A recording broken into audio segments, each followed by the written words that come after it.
Good evening. I'd like to call the special meeting of the Santa Clara City Council Stadium Authority to order. Confirmation of a quorum, Assistant City Clerk.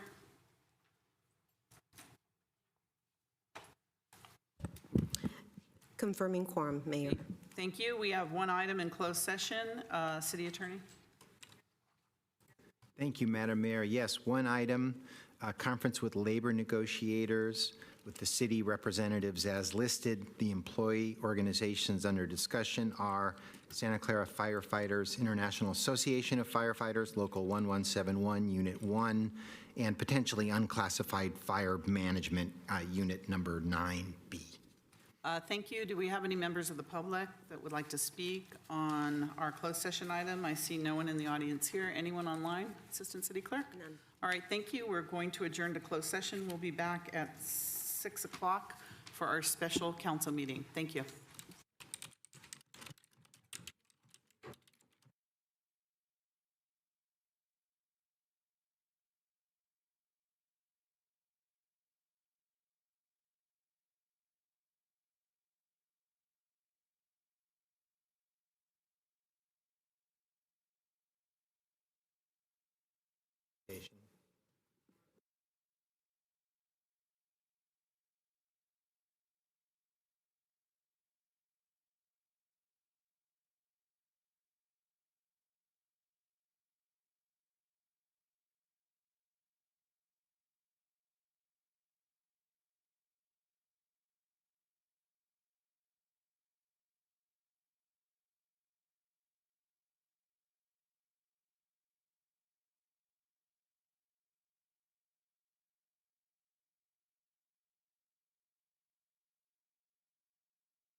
Good evening, everyone. Welcome to the Santa Clara City Council Stadium Authority Joint Meeting.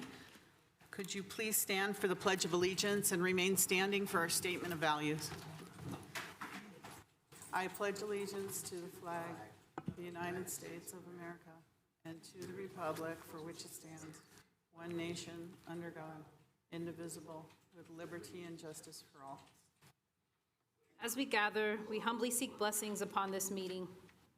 May we act with strength, courage, and will to perform our obligations and duties to our people with justice to all. Let us seek wisdom so that we may act in the best interest of our people, our neighbors, and our country. All of this we ask so we may serve our community with fairness and respect, putting their needs before all. Thank you. Please be seated. Roll call. Assistant City Clerk. Councilmember Shahal? Present. Councilmember Hardy? Present. Councilmember Park? Councilmember Jane? Here. Councilmember Cox? Here. Vice Mayor Gonzalez is not. I imagine they'll be coming out shortly. And Mayor Gilmore. Yes, here. I'd like to read the Statement of Behavioral Standards. The City of Santa Clara has adopted a code of ethics and values and behavioral standards for public meetings to promote and maintain the highest levels of conduct. This includes mutual respect, robust discussion, and allowing city business to be done in an efficient and consistent manner. Please note that as a presiding officer, the mayor's direction in matters of process and decorum should be followed, and that use of the gavel indicates all conversations must conclude and everyone in attendance should come to order and attention.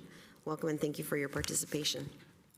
For those joining us this evening in the capacity of a registered lobbyist, we ask you to please identify yourself as such and disclose the clients and/or organizations that you represent. This is pursuant to City Code Section 2.155.110. Thank you. Thank you. So good afternoon, and thank you all for your patience. We were late coming back out. For today's meeting, the council is back in person and is conducting its meeting in a hybrid manner. The public is welcome to attend in person, and the city continues to use a Zoom feature to allow participation from your home or office. Members of the public can still join via the link and/or call into the Zoom meeting phone number shown on the screen now. If you would like to speak on an agenda item or during public presentations, please raise your hand on the Zoom application or press *9 on your phone. Please only raise your hand while the item you're seeking to speak on is presented. Staff will enter your name or the last 4 digits of your phone number, and I will call on you to speak. So now we'll move on to the council agenda. Reports of action taken in closed session. City Attorney. Thank you, Madam Mayor. Council did meet in closed session on item 1, conference with labor negotiators. The council discussed the Santa Clara firefighters, Local 1171, Unit Number 1. However, the unclassified fire management Unit Number 9B was not discussed. In any event, there was no reportable action. Thank you, Madam Mayor. Thank you.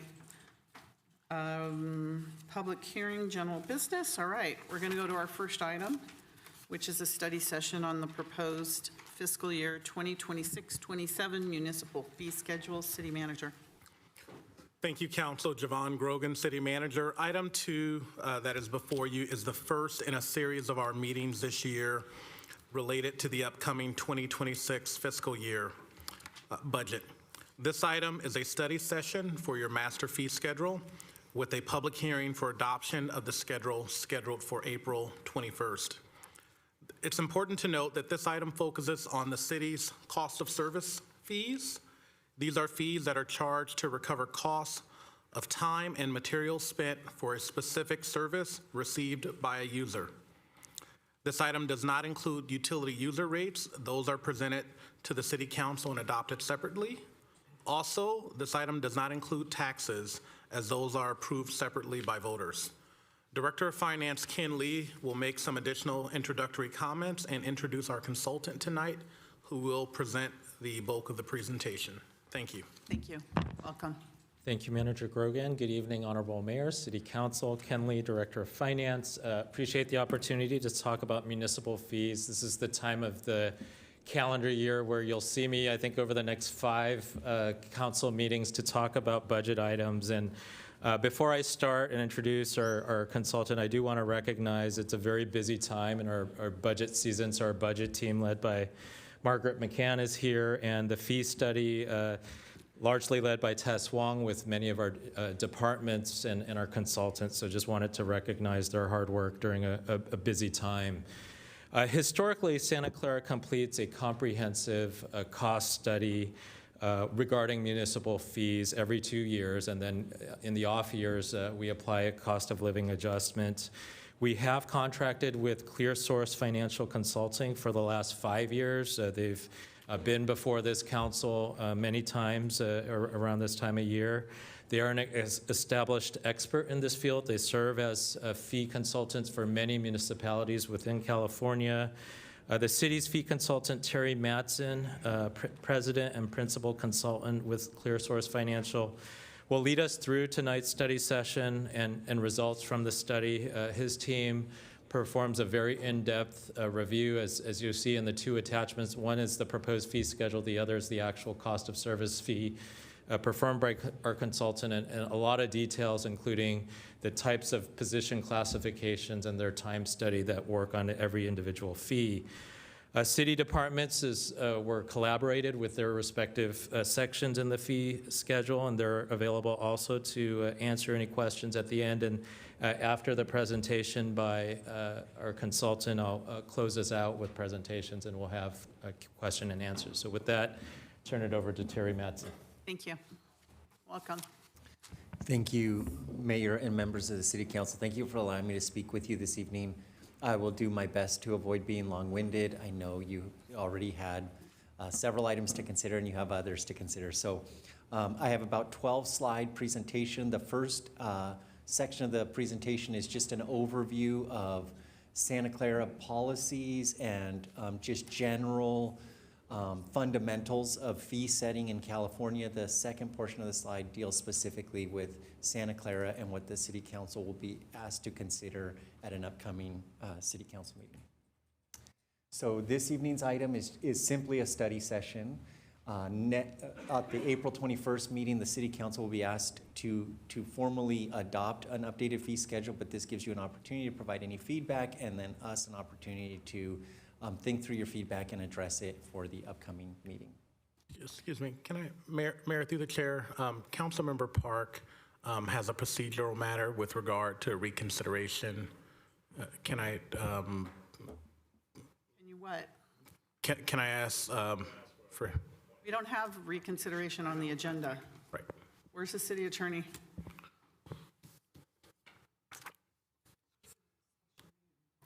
We don't have those on special meetings, so where's the city attorney? I think he stepped out. If you're going to ask for a procedural, we need to have him here.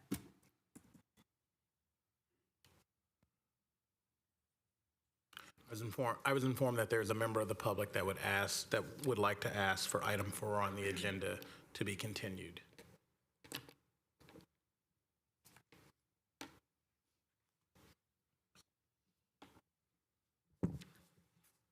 They can wait till item 4 comes up and ask for it to be continued because we don't have that on the agenda.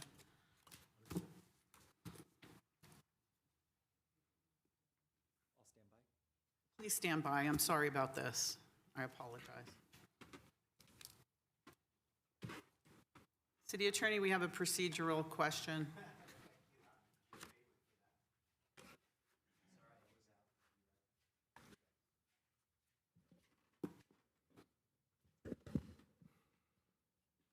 We don't have reconsiderations, continuances, and that because this is a special meeting, and we have a member of the council that wants to do that, so. Okay, that usually not handled at special meetings. Instead, at the next regular meeting, but I'll take a look at our reconsideration policy right now to see if it contemplates it. Is it to reconsider item at the previous city council? This is a continuance that I believe the public is going to ask for. And again, because we do not, and this would be a point of order, this would be for something that does not have, I'm sorry, so it It does really, not have a procedural point, so I think this would be a point of order, but this is asking from the public's perspective for a continuance of an item that was item number 4. I believe the public member is here to request that continuance as well. so I'm sorry, There so is no so it's item. not a reconsideration, it's a request to continue item number 4 to a future meeting? That's correct. Well, you have that item, agendized in effect. Oh, that's correct. For your purposes, so you could propose that it be continued yourself. Understood. So I can propose that, and I believe that I want to make sure that the public member, that's what the public member wants. And again, I think that it's a procedural issue, but to not have We're in the middle of an an item, city attorney, The so. only reason that we're in the middle of an item is there is no point on the agenda for this. And I think that's an omission. But to make the public wait until the item comes up to ask for the continuance, I think is a disservice to the public. Madam Mayor, presiding officer manages kind of order of things. I'm subject to. Are you going to pull your item for continuance? It's your own item. That's correct. So would you want to propose that you continue your own item? I would ask I'm if asking for the you, public since you member- have the, Well, I'm asking if the public member wants to ask for the continuance, and if that's the case, then I will ask for the continuance. Yes, I'm getting an affirmative, then I will ask to continue item 4. Presiding officer managing order of yes, so meetings, we don't go requests been made. into an hour-long ridiculous discussion. Who is the member of the public that asked for the continuance? Sir, would you like to come forward?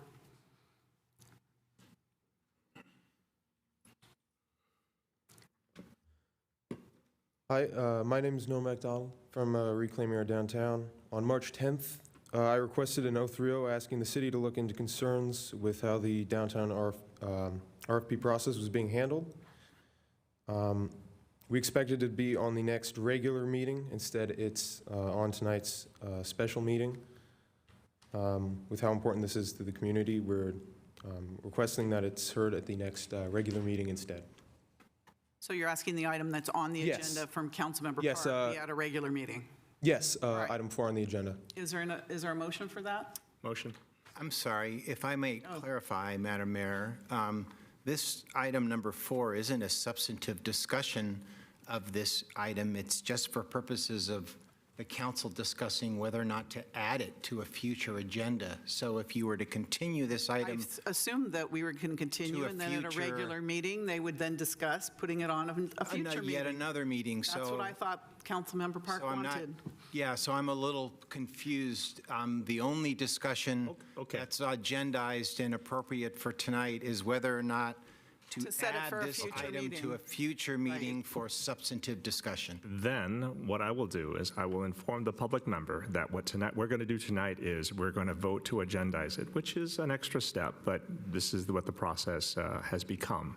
So what we will do is, you don't have to stay for this. We will go through this, vote on whether or not we want to put this for discussion on a future agenda, and then if we do that, then you would come back when we have discussion on that issue. Yes, that sounds all right with me. Okay, then what I'll do is I will stay my request for continuance, and we will see this in regular order, but, Thank you. I thought you understood your own item on the agenda. oh, I do, but again, I had a Apparently not. request. So thank you, sir, for coming forward. Well, I'm going to say, I think that is very rude, but it was my understanding that the public had a request, and I wanted to engage the public's request, not understanding fully what the Thank you, nature was. Councilmember Park, for that. So we're going to move on, and I'm sorry for our presenter, if you'd like to continue. Thank you. Thank you. Please continue. I apologize for the delay. Thank you again. So just by way of background, the city maintains a consolidated schedule of what we would consider service-based fees. And the city reviews this as part of your standard operating procedures. Every year as you prepare during budget season, you review this fee schedule, and this is common amongst municipalities. You collect fees for service when you are providing a service to a specific individual or benefit rather than services that are provided to the broad community.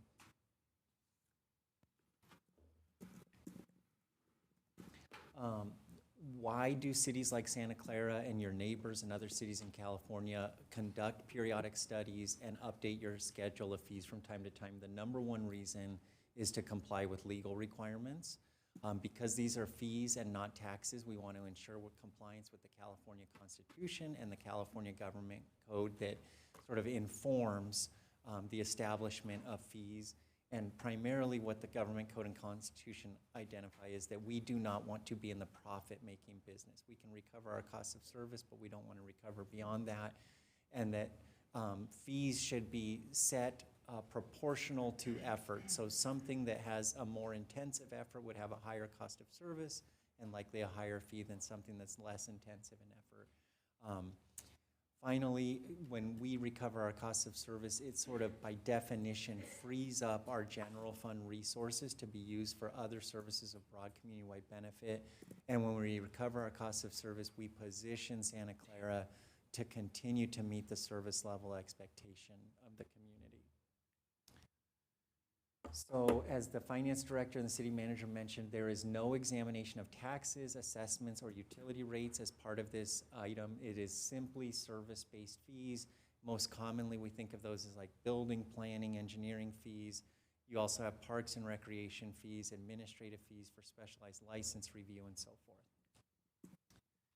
The city council does have a cost recovery principle associated with the establishment of fees, and generally you target full cost recovery unless you see some specific benefit to the public. And in your case, you see specific benefit to the public, primarily linked to parks and recreation services. So fee schedule is intensive in Santa Clara and other communities. In Santa Clara, you have about 1,200 fees for service, and the idea is that you're trying to build a schedule that contemplates the various services, the request for service that you may encounter. Some of these may be infrequent, some of them may be relatively frequent. What we do for the city council is try and sort of group them into bundles so that you can make informed decisions. And what we would say is that if you looked at what is being proposed for city council consideration in the upcoming meeting, we would say that 95% of the fees in this schedule are proposed for very minor modification or to remain unchanged. So that is the broad majority of fees. And the reason for that is because Santa Clara does update these fees on an ongoing basis. So we typically don't see a lot of significant shifts from year to year. Where we do see shifting, we bring it to your attention so that you can think specifically about those items. So we would say the vast majority of fees, very minor changes proposed. And now we'll highlight sort of the areas where we see more significant changes proposed. So there are 14 fees that are actually proposed to increase by more than 10%. If we look through these fees, 4 of them are in the building world, and what's happening in the building world is you actually have very small changes proposed. Maybe a fee moves from $7 to $8 for very minor work, but when you move a fee from $7 to $8, it's actually more than a 10% change. So it's simply an effect of rounding small numbers. On the planning side, short-term rental permits, the city has more history with short-term rental permitting now, and so we've adjusted the fee to reflect your current cost of service. On the electric side, the utility informed us that there is a service provided occasionally where they have to relocate a wire from the pole, and they thought through their cost of service, the typical cost of service, and so we've recalibrated that fee to align to cost of service. Similar function on the public works side. As staff thought through the consulting support they receive and the internal staff dedicated to certain reviews, they've recalibrated or recommend for recalibration 4 fees. On the parks and recreation side, there are 3 fees proposed for adjustment beyond 10%, but the council has already reviewed these. These were part of an RTC that came to you in December, and it's linked to aquatic facility rentals, and staff had outlined a multi-year adjustment that they'd already reviewed with the typical organizations that request reservation of aquatic facilities. So small changes, but they result in beyond a 10% change. There are 8 fees that are proposed for a multi-year phase-in. So when we work with staff and think through proposed fee adjustments, one of the things we do is think about the cost of service, and occasionally staff says, hey, I've encountered new legislative requirements, or I'm, because of some of the intensity of certain reviews, we're realizing staff expends more time than has been previously anticipated. But they say, I don't want to go to full cost recovery overnight. I propose a multi-year phase-in. These are the situations that you're seeing here. So there is, staff is saying, even though I acknowledge that I'm not recovering my full cost of service, I would rather get there over time than ask the city council to make the adjustment sort of overnight. And so in these cases, the fee adjustment, any fee adjustment is capped at 20%. And what a 20% change looks like in terms of order of magnitude is turning a fee from $900 to $1,100. And the areas where we see this happening are requests for special requests for off-site parking permits, some temporary use permit application reviews. This would not affect nonprofits that require temporary use permit review. Architectural review when changes are submitted to approved projects. And the city has to review EIRs, supplemental EIRs, and then fees associated with reviews linked to recent state housing legislation like SB 9, SB 330, and notification to groups regarding proposed development. There are 12 new fees proposed, and some of them are proposed to be added for fee schedule clarity. That's an example of the first one. The electric utility occasionally has to review requests for easements, and they process this review for easements, and they simply recover time and materials. We just want to add it to the fee schedule for clarity. The library reserves space, rents out space for reserved use, and occasionally they supply a key or a badge as part of that rental. If that key or badge doesn't get returned, they need to replace it. So that's the proposed fee for replacement. The cemetery occasionally receives requests for use of the cemetery facilities for non-memorial services. Maybe somebody has a family member that was particularly important to them and they want to reserve it for a private space, and so they wanted to acknowledge that as available via the fee schedule. 2 new fees are proposed for requests for special specific parking at Youth Soccer Park and Reed and Grant Park when there's stadium events and there's overflow parking. And so this would build into the fee schedule the idea that if the city could accommodate it, there would be parking available for rent, because these are rents of city property. They are not subject to the same cost of service limitations as your regulatory fees. It's just set at the market rate. And then finally, on the water side, the water utility reviewed the fee schedule and felt like there were some fees that were lacking when certain individuals want to make temporary use of city hydrants for construction projects, or they're requesting utility field marking, and the marking request doesn't align to what their original request was. And then finally, with this link to recycled water, there is reporting that is required, and if reporting doesn't come to the city in a timely manner, then staff has to follow up and pursue that reporting. So those are the new fees proposed. There are 14 fees proposed to be deleted from the fee schedule. They're primarily for areas where the fees were determined to be duplicative. Staff wasn't using this particular fee because they were already capturing cost recovery via a separate fee, or just services that the city no longer is able to provide.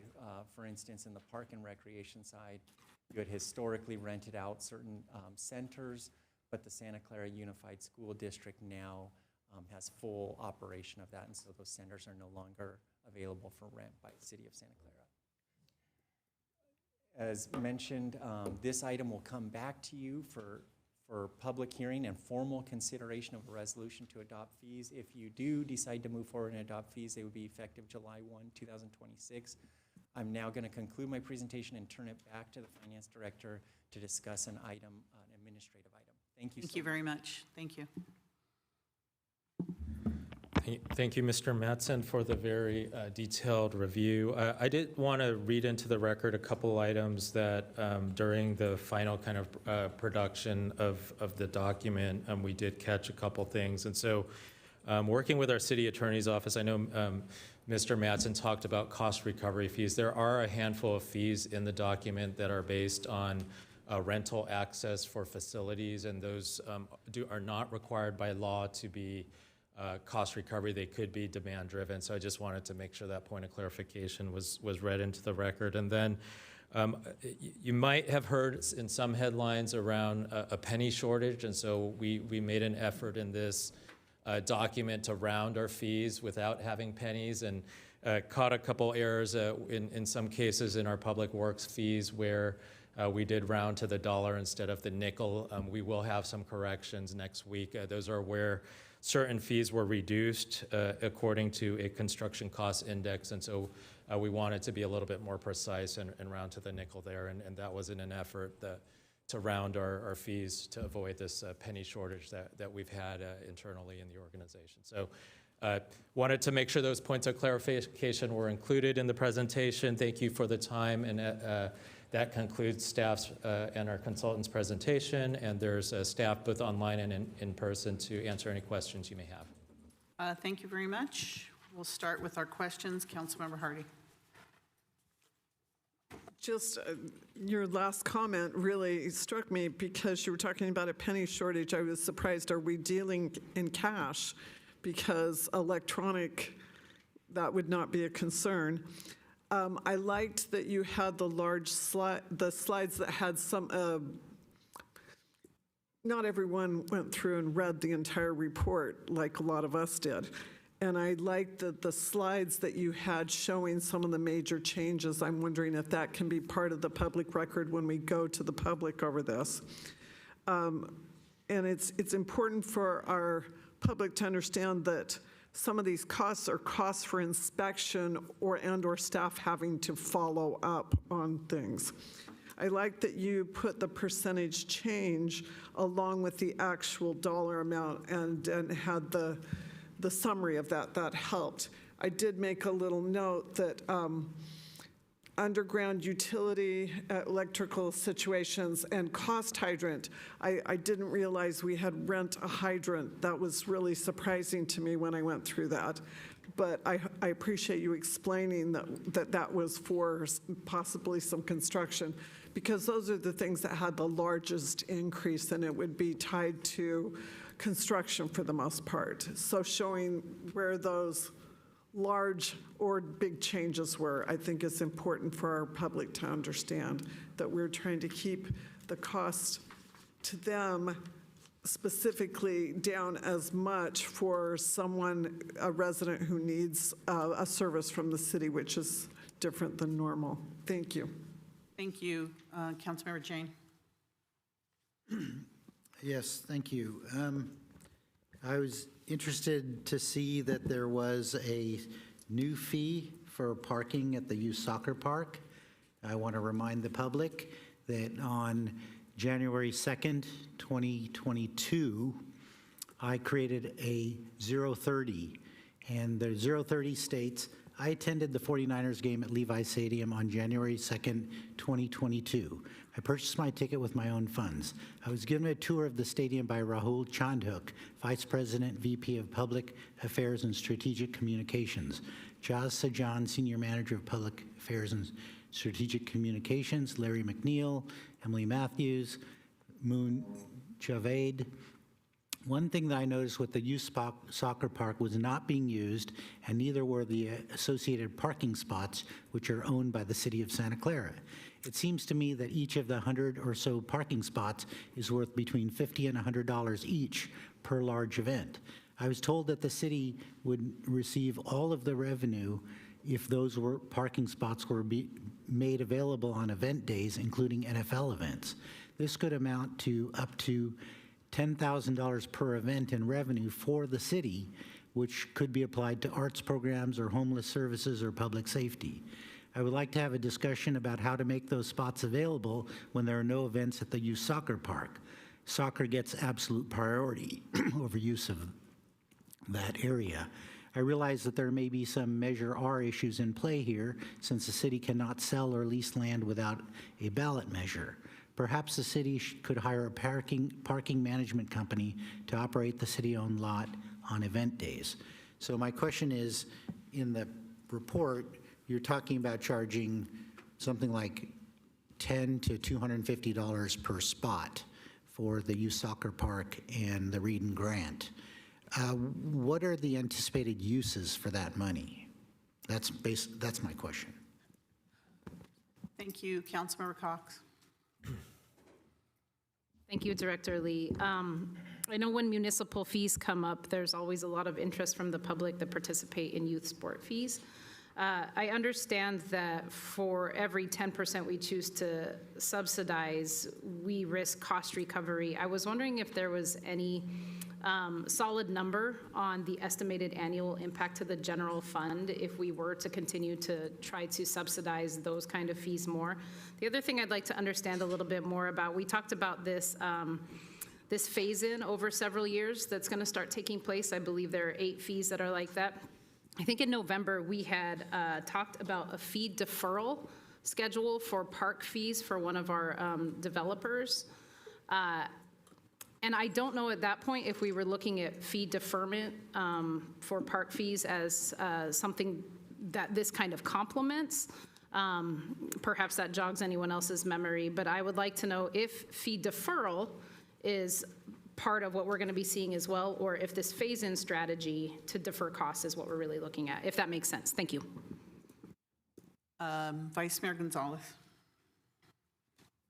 Thank you, Madam Mayor, and thank you for the report. The only question I have really is more that to make sure that the fees that we're charging, obviously you want to have full recovery as much as possible, but making sure that we have the adequate resources to implement whatever we're charging them for. So given that Nordstrom service for whatever, whether it's planning commission or something else, that they're receiving the best service. And I haven't heard anything different, but just kind of, making sure that we implement that throughout the system. Thank you.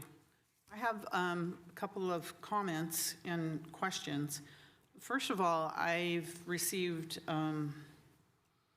a lot of feedback from our small businesses on the cost and expense of developing their businesses in Santa Clara, and if they have a business here, to remodel or expand their businesses.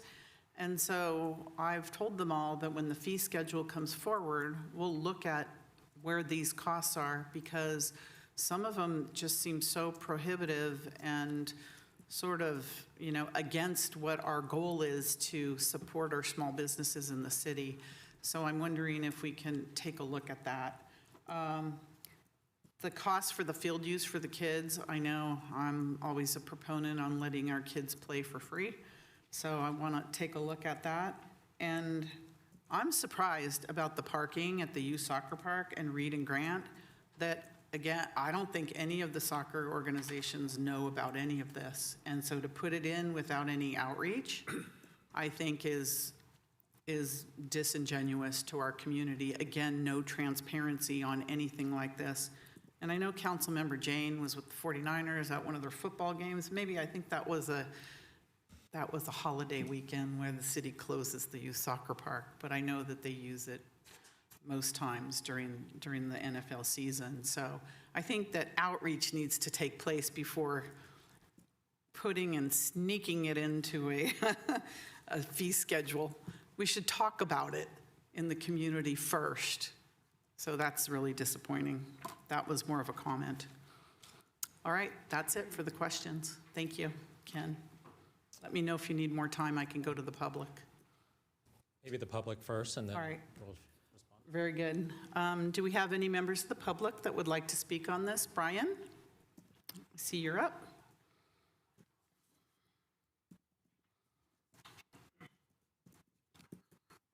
Thank you, Mayor and City Council. That was one of the things I was going to bring up too, so what she said.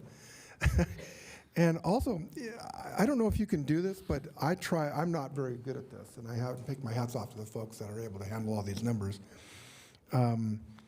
if there was some way to like make this simple and maybe even put it in a video format of some kind so that a lot of people online, especially in comment sections, I know we shouldn't go there and listen to those folks, but they think this is a tax and it makes them mad at the city.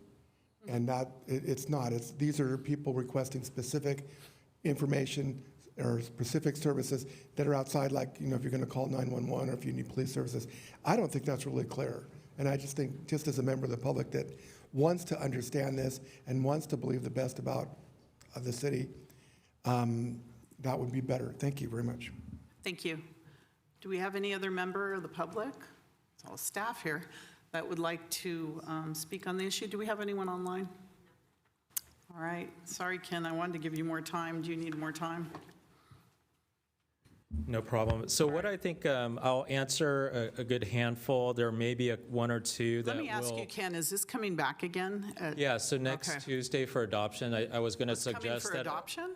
Oh, wow. Yeah, I know, it's a tight timeline for budget deadlines, but what I might suggest is we will have a summary of responses in the ones that we can't address tonight. We will definitely make sure that the full council has that information by next Tuesday, and then I think probably a team effort on some of this very specific fees around youth sports park, and we'll kind of go from there. So Councilmember Hardy had a comment, questions, appreciate, many of our fees are collected electronically. We want to offer as many options to the public to pay for their respective service fees. We noticed, especially through the pandemic, there's a large constituent that pays by cash, and that they continue to do so. So in regards to the penny shortage, wanted to simplify that for those transactions.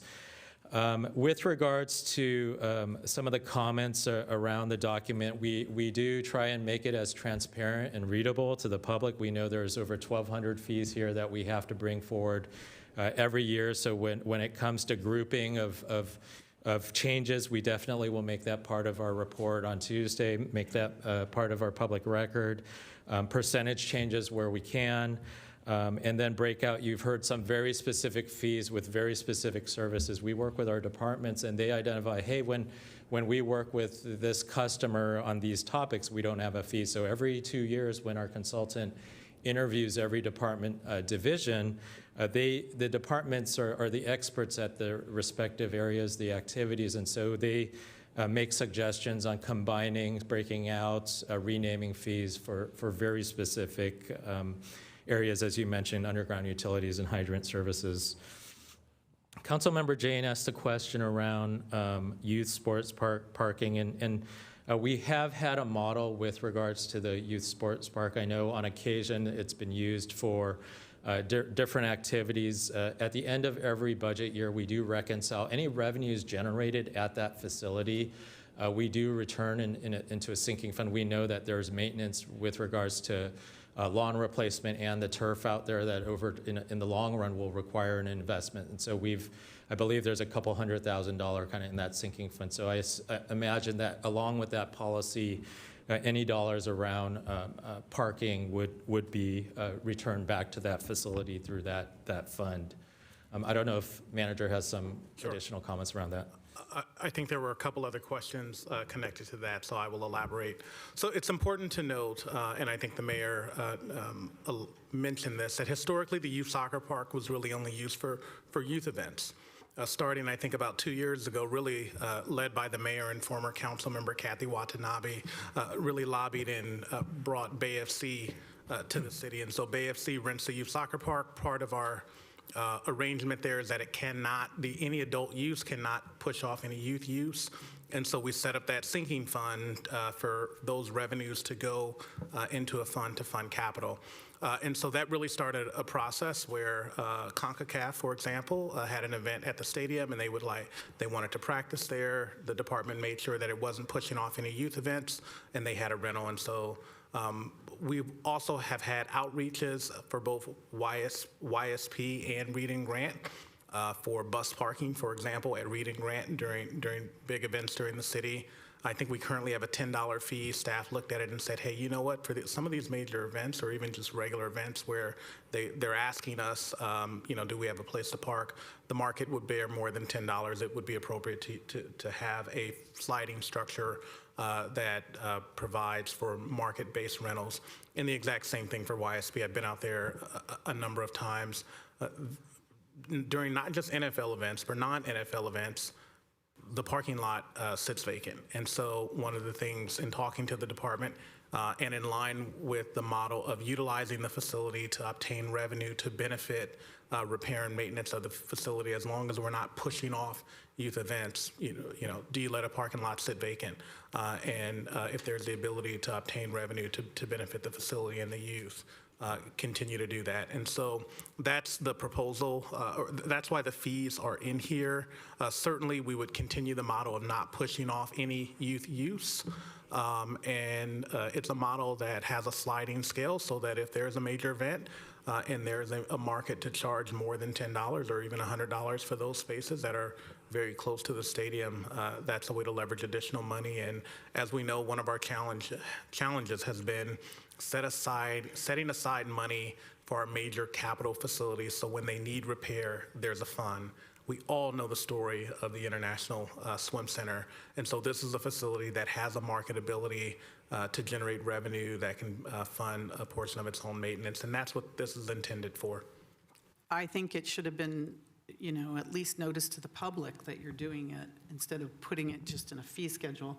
And I would ask the city attorney to look at this because we have Measure R, and what you're talking about is the commercial leasing of the parking lot year-round.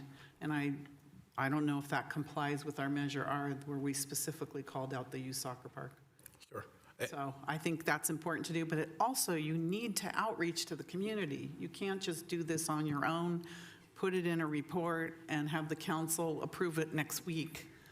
We have to have some outreach.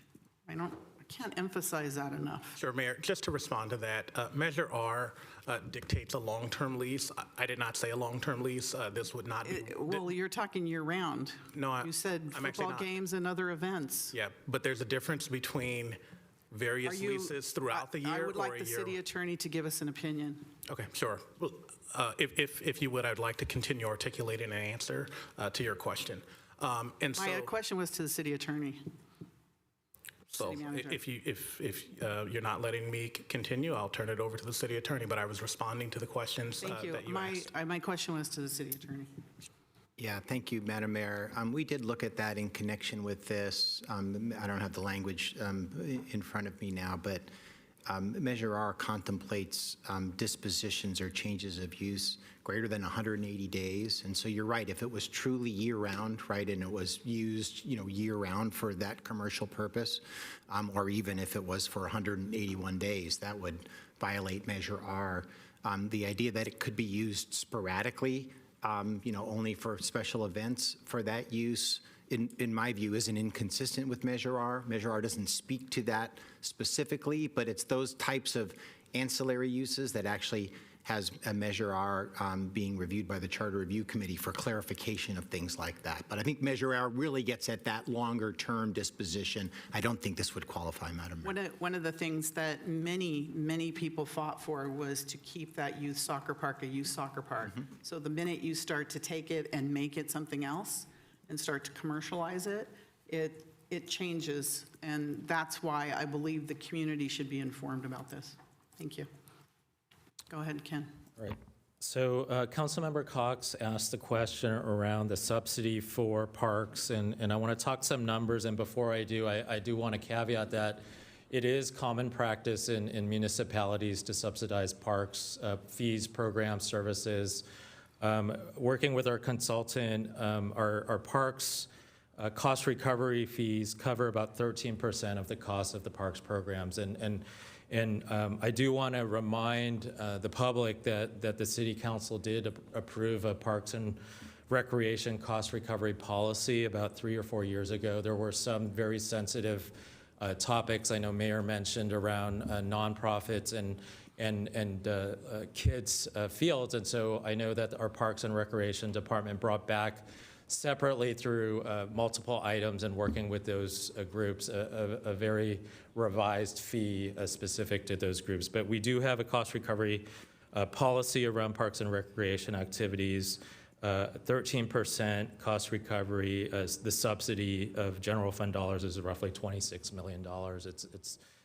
But I do want to say that does include kind of the overall park access to the public, because that does benefit the public. So that does include some of the costs for broader park maintenance.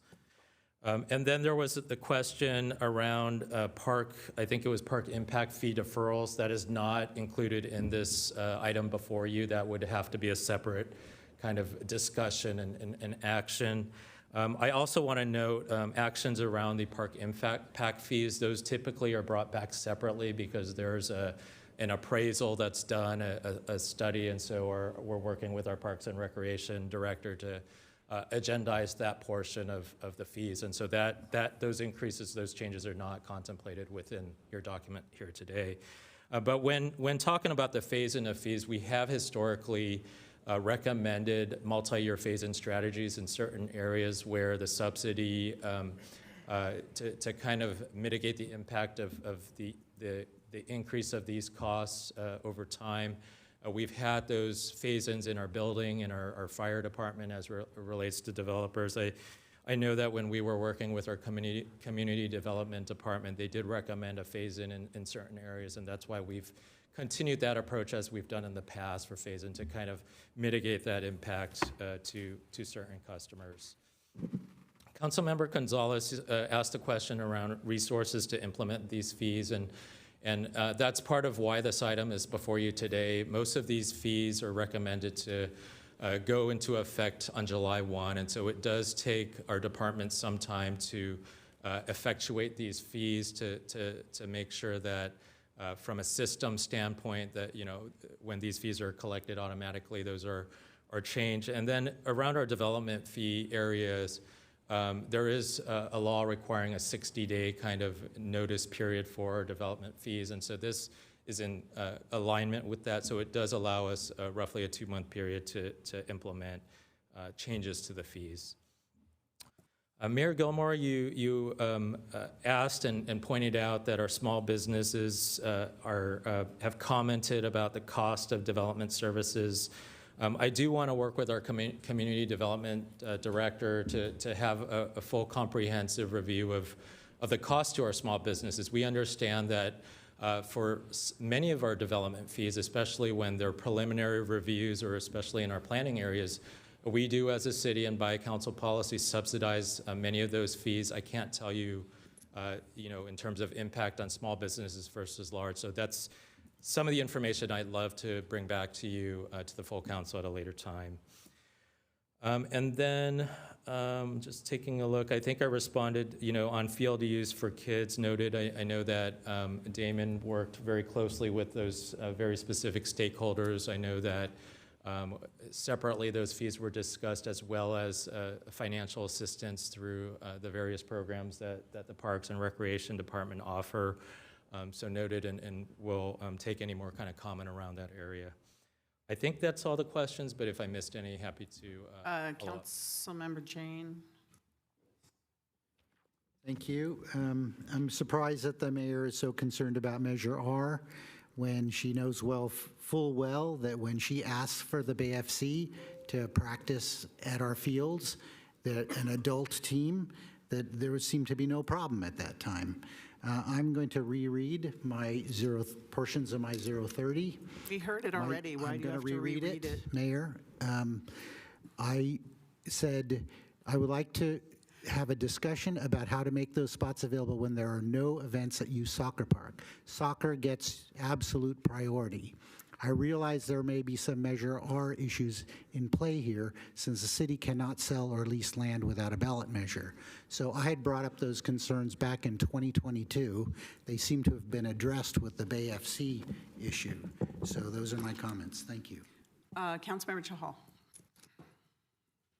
Thank you, Mayor. I also wanted to comment on Councilmember Jane's proposal, what was the proposal and how it was brought forward and what were the conditions he put in. basically, he's very right. Like, he specifically mentioned, anytime if the youth need to use the field, they get the priority and they have a sort of veto power. Any event, like say there's a concert there and each parking is going for $150, that doesn't mean that the parking lot will be used for somebody else. If there is a pre-scheduled youth activity there, it will be used by the youth. That's what he meant, and he specifically meant that. So what he means is he's not curtailing, and what I think staff also means that, we are not curtailing any youth activity, none at all. Even if they are using on any particular day, they have a priority, they have a veto power to use that parking. But if the parking lot is lying vacant and we can make whatever X amount of dollars, and I would suggest that X amount of dollar capital money, whatever we use, it should be used only on the soccer field. Let's mandate that also. If we, city manager, need any particular guidance from council on that, I will be proposing that. Any amount you collect from these parking lots after no use by the youth, please mandate that it will be used only for the soccer fields, whether it's the Reed Park or whether it's the Northside Soccer Park. So I just wanted to state that the clarity, it was very much clear that youth always get the priority on that. Thank you. Thank you, and I think you all missed my point, was I don't remember us ever having an agenda item and a discussion and a vote on this, ever. The first I see, it's in a fee schedule. So unless I'm wrong, was there an agenda item where we discussed this and made a decision that we're going to charge for parking at Soccer Park? And what the terms and conditions were? I think it was a 030 that was probably never acted on years ago. The point is, we should have a discussion on it. We should let the community know instead of making the rules right now because we found it in the fee schedule. We should talk about it, but let the community know and discuss it, and then make the decisions. If the money goes back into the soccer park, then the council should decide that. But not just here right now. I don't ever remember it, unless I'm wrong, I don't remember it being on the agenda for discussion and action. City manager. Sure. Really, this is a continued implementation of our normal practice. What was on your agenda was establishing the capital fund for the youth soccer park. And at that time, we did state that revenues from adult use at the youth soccer park and leasing out the facility would go into this fund. This is just one more avenue. Staff has effectively managed that so that youth events are not displaced. BAFC as well as CONCACAF, and we regularly get inquiries. This is just providing an additional fee to leverage the parking lot. So certainly council can. Was it noticed to the public that this is what we're doing, or has it ever been noticed to the public that that's what we're doing? So staff has already been implementing commercial use of the youth soccer park and depositing those funds into the youth soccer park capital fund. This is a continuation of that. I believe that staff has appropriately been delegated authority to work with the youth soccer groups. There's currently no policy that says, certainly council could develop policy that says every time. And we should. And as a member of council, you're happy to make that motion. But what I'm articulating is that staff has, in prior instances that you supported. And are you talking about BAFC? I'm talking about BAFC, and then that staff has leased out the youth soccer park to CONCACAF as well. I think there was another. You did that on your own. I don't think we ever approved that. And when we brought the establishment of the fee schedule for you, I know that there was a discussion around monies being deposited, all revenue being deposited into that fund. And so that we are continuing that practice. Mayor, if you would like. I would just like to make it more transparent that's what CONCACAF was all on you. You approved those contracts without the council. BAFC was a different situation where they practiced, but they gave us a list of benefits back to our youth as part of their payment to us. So that was different. As did CONCACAF. What did CONCACAF give? revenue, and there was equipment that they provided. Yeah, to the but youth you soccer did that contract without us and without the public knowing about it. My point is, you're all missing the point. Put it on the agenda, let's talk about it, and come up with a policy for parking at Youth Soccer Park and Reed and Grant without doing it this way. Notice the public. Simple. Okay, anyways. Anyone else? Councilmember Jane. I think, Mayor, that was exactly the point of my 030, was to have a discussion about this back in 2022. What happened to your 030? What happened to it? It was killed by basically the council. So How did we kill it? So the point of it is, have we had any complaints, City Manager, about any of these uses? No. Staff currently has the delegated ability to lease city facilities. This is frankly no change in anything that we do on a normal basis. If the mayor would like to have additional policy around it and additional public input, certainly that is her right to propose that. This is keeping with our normal practice and delegated authority. I am not aware of any complaints with leasing out the youth soccer park over the last few years. And I do know that staff regularly communicates with the soccer groups. They look at the schedule. They will decline any adult use if there is a competing youth use.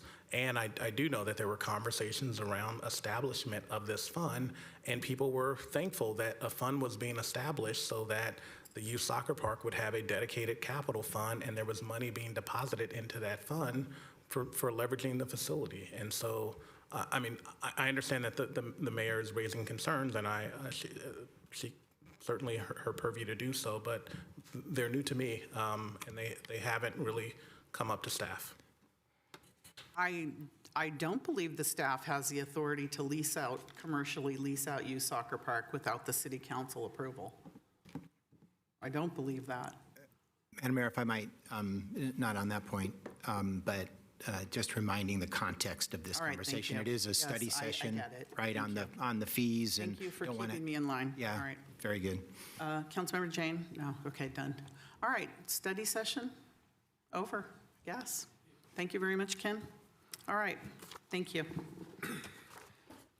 All right, next item, status report on 2026 major events, invoicing and reimbursements. City Manager.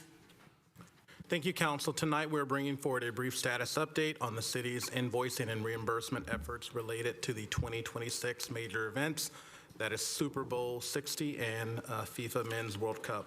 As you know, these events require significant coordination, upfront investment, and ongoing operational support across multiple departments and various outside agencies.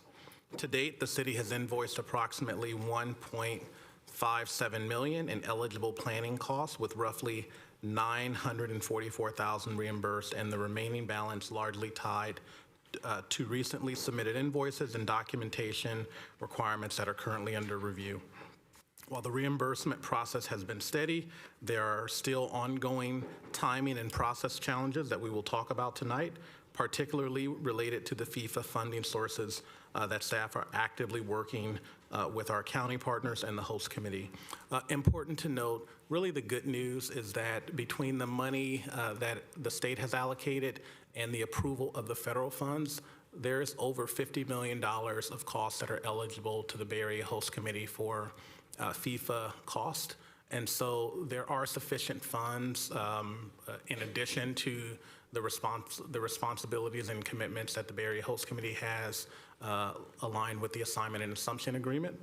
And so with that, I will turn this presentation over to Assistant City Manager Liz Klotz, who is managing the reimbursement and invoicing process, to walk us through the details and answer questions from council and the public. Thank you, welcome. Well, good morning, Mayor and Council. So as Javon gave me the introduction, we're going to be giving you an update on our invoicing and reimbursements for SBLX and FIFA World Cup. As he also mentioned, both require significant coordination, planning, and operations with our city staff and partners.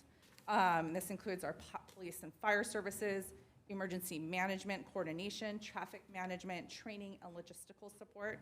Of these, costs are eligible for reimbursement through the Bay Area Host Committee. The city has entered into various agreements with the Host Committee, and there are reimbursement agreements. These include our visiting public safety officer program agreement, our interim funding agreements while we were negotiating Super Bowl LX, the legal event agreement, and then finally the assignment and assumption agreement for FIFA. So under these agreements, the Host Committee is contractually responsible for reimbursing for the city for all qualified event expenses. These include planning, staff, training, equipment, and event day operations. The Bay Area Host Committee may request documentation. They can dispute the costs, but they must pay all undisputed amounts. With regards to the disputed costs, if it's over $50,000, those disputes would be held in escrow and then resolved through meet and confer and arbitration.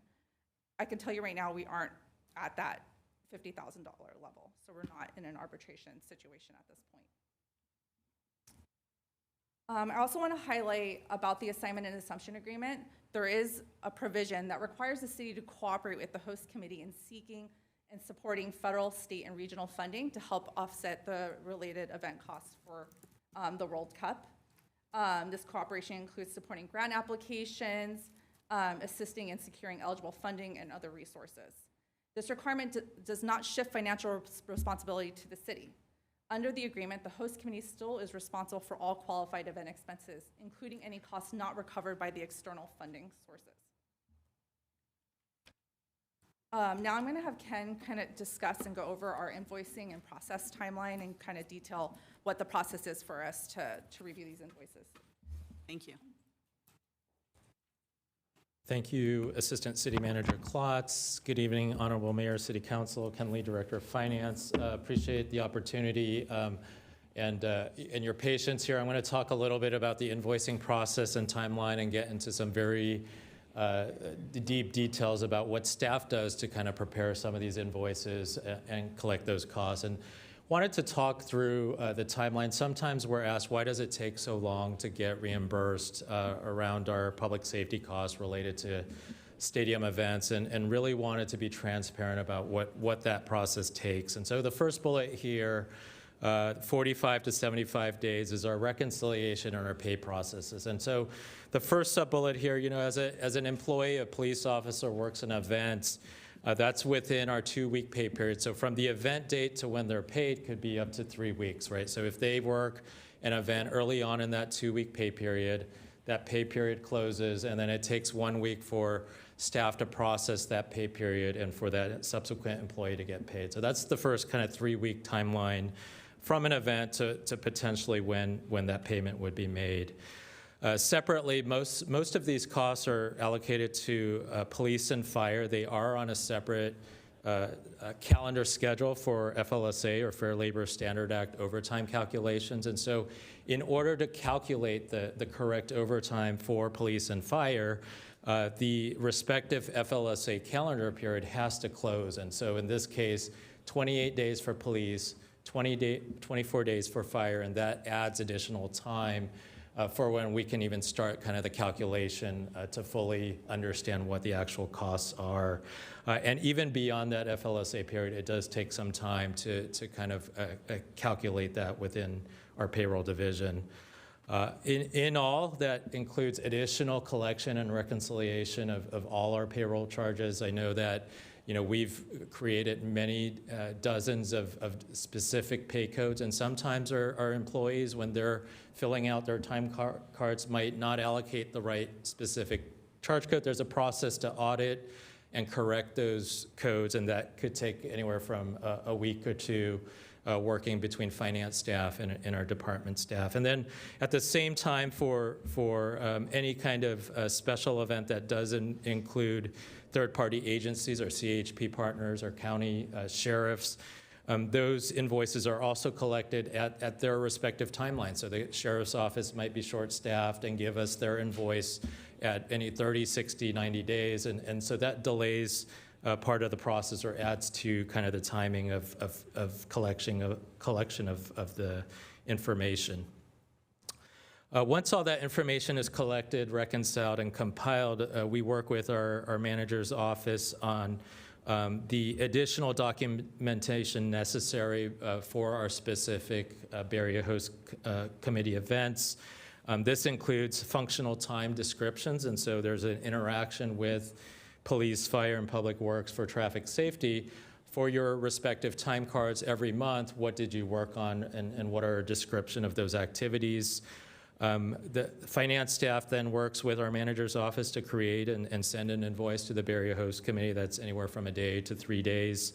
There is a 7-day question and answer period if there's additional information requested by our Barrier Host Committee.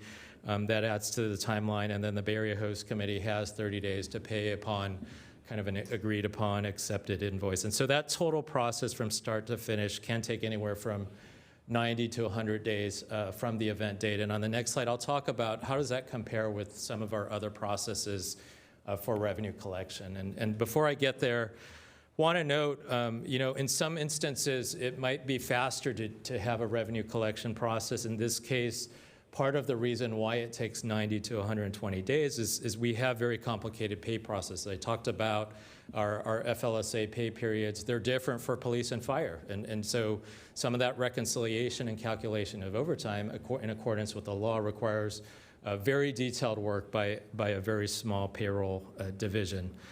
Measure J compliance ensures that every penny spent in the general fund for public safety is reimbursed. And so there's a lot of subsequent journal entries and audits that happen internally to make sure that codes are used correctly, and if they're not used correctly, there's corrections, and there's journal vouchers to make those corrections. And that's that third point, prior pay period adjustments. Sometimes it takes 2-3 pay periods for staff to catch those errors, and as a result of various audits, and so those corrections are made over a length of time.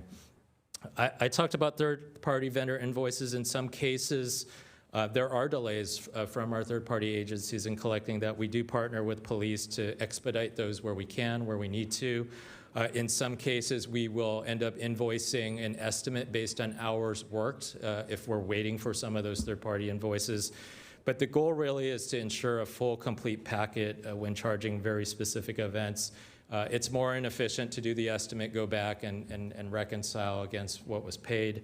So the goal here is a complete reconciliation before we send the invoice, but we do have times where, because of those delays, we are sending an estimated invoice and subsequently reconciling it. Compared to some other processes, NFL events, non-NFL events, I know in my quarterly financial reports to the Stadium Authority Board, there are tables that show, out of the events that occurred, what are the public safety costs that occurred and how much has been reimbursed. And sometimes I'm asked in those reports, why does it take so long? Similar process I outlined here today, the same 90 to 120 days needed to fully reconcile those costs. When it comes to some other areas of revenue collection, sales tax, we work with our state agencies, our county, our consultant to audit.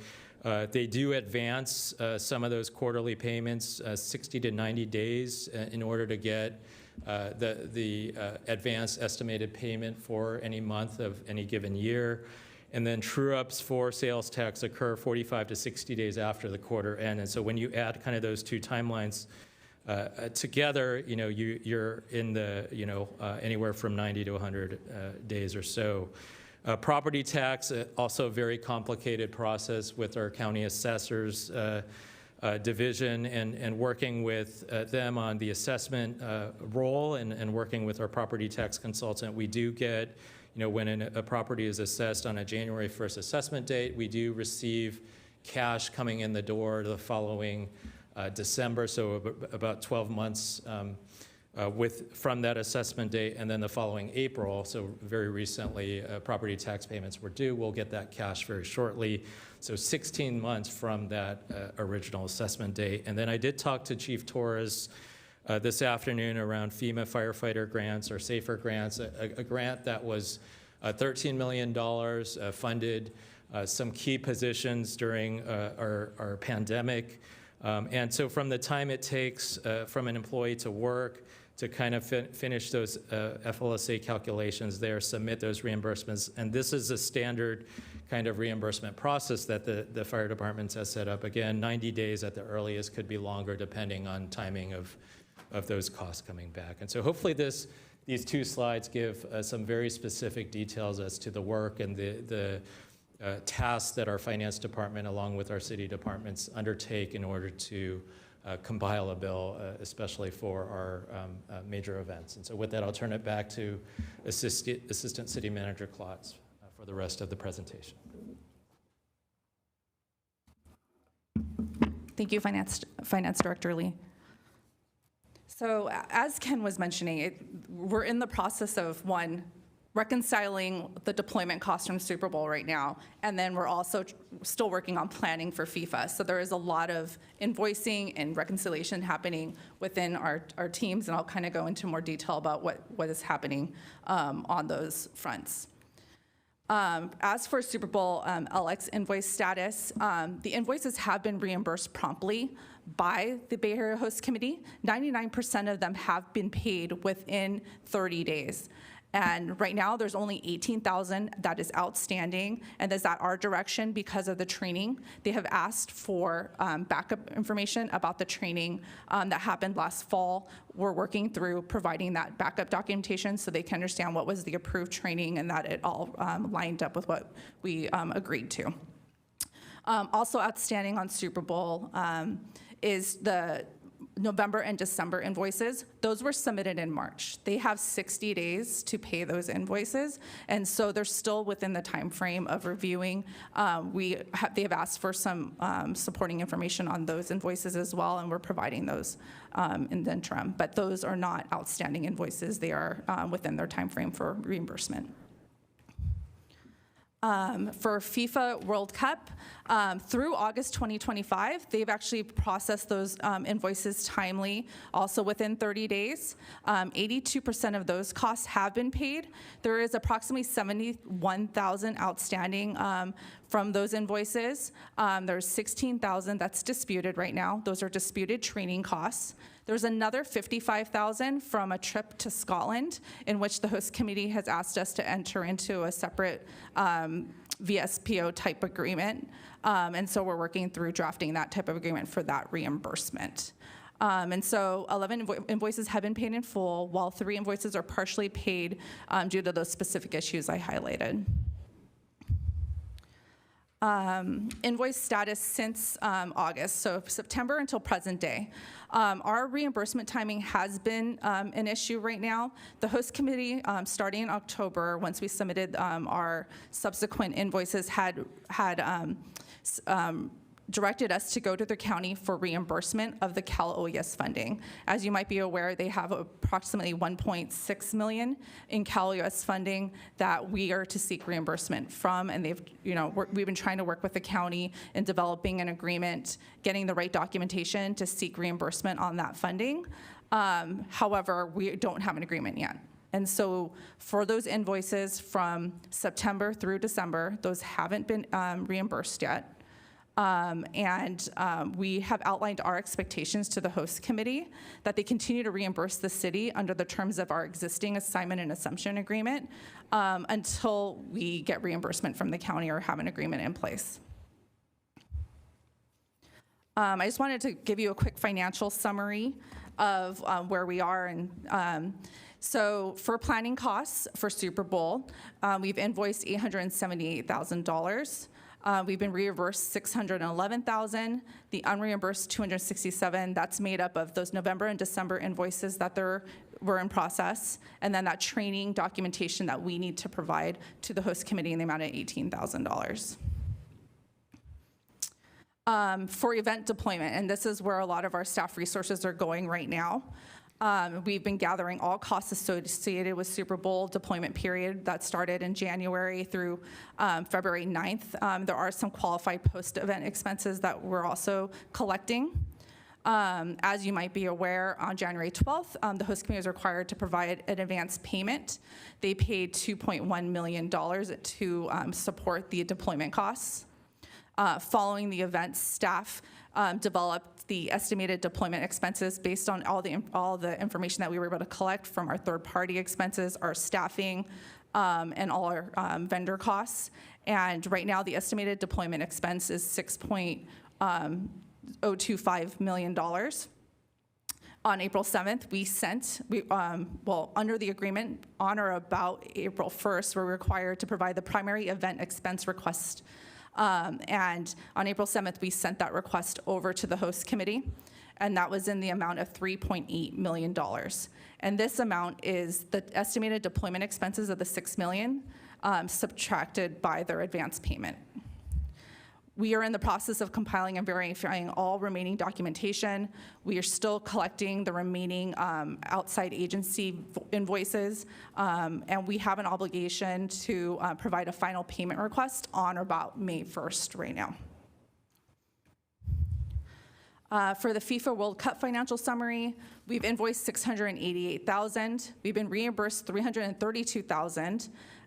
The remaining unreimbursed amount is made up of the September through December invoices, and then the $71,000, which includes the $16,000 of disputed training costs, but also the $55,000. I'm sorry, the slide didn't highlight that. The $55,000 separate agreement for the trip to Scotland. So that's what we're working through to get those reimbursed.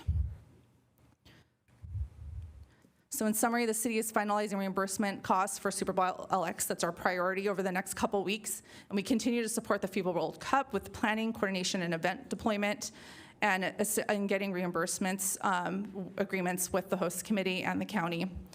The progress is ongoing, and payments have been timely with the Bay Area Host Committee. It's, we're the ones that need to invoice them. And the Super Bowl reimbursements are substantially complete. And the FIFA reimbursements were in progress, but they remain a little bit more complex with our partnership with the third parties. And our next steps right now is we need to submit our final payment request at the beginning of May, and we're going to continue resolution with the FIFA invoicing and compliance items. And that concludes my report. So, Thank you, Liz. Councilmember Cox. Questions? Thank you, Director Cox, Klotz, sorry. So I wanted to understand a little bit more about the timeline right now. I think that first, during the interim agreement, we had a 60-day period where we had to get all costs submitted 60 days from when the event occurred or the cost was transacted. I want to make sure we're not operating under those terms anymore. It looks like from the first slide, we have a much longer period, up to 90 days. I ask because by May 1st, it says we should be actually finalizing and correcting invoices. And as of today, at least according to the dashboard, we're only at about 14% of our total estimated cost of what's going to be $5.5 million or something. So I want to make sure that we're staying within that time frame. And again, there's no penalties if things are going long. I also wanted a little bit of clarification on the escrow fund. I believe at the beginning of the meeting, you said we were not near needing that escrow fund, but it looks to me like we do have $71,000 in disputes about the fire and police training that occurred prior. It's my understanding that once a dispute was over $50,000, that money needed to be placed. But so I'm hearing contradictory information, and I'm wondering if that escrow account has been set up then. The other interesting piece about that is this documentation that they're requiring for training, the $18,000, is not necessarily being disputed, but it certainly has delayed the payment beyond our timeline. So I'm wondering how we're viewing that.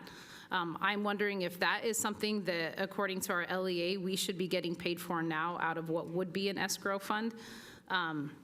But I must be missing something on that because it doesn't sound like the escrow fund is set up.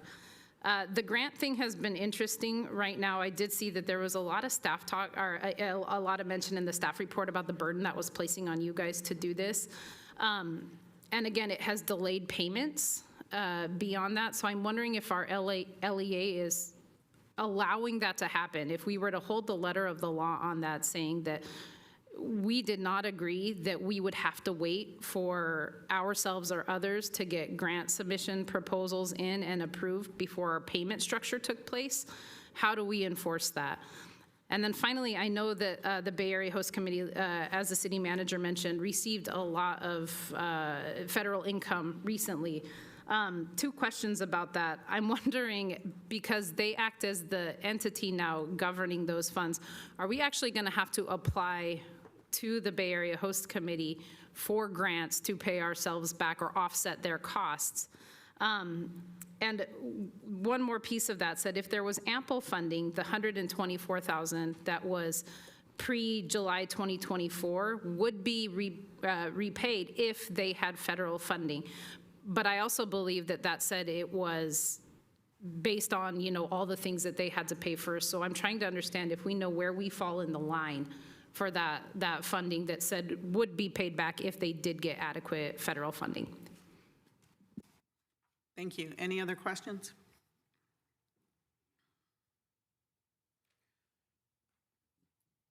No other questions from the council?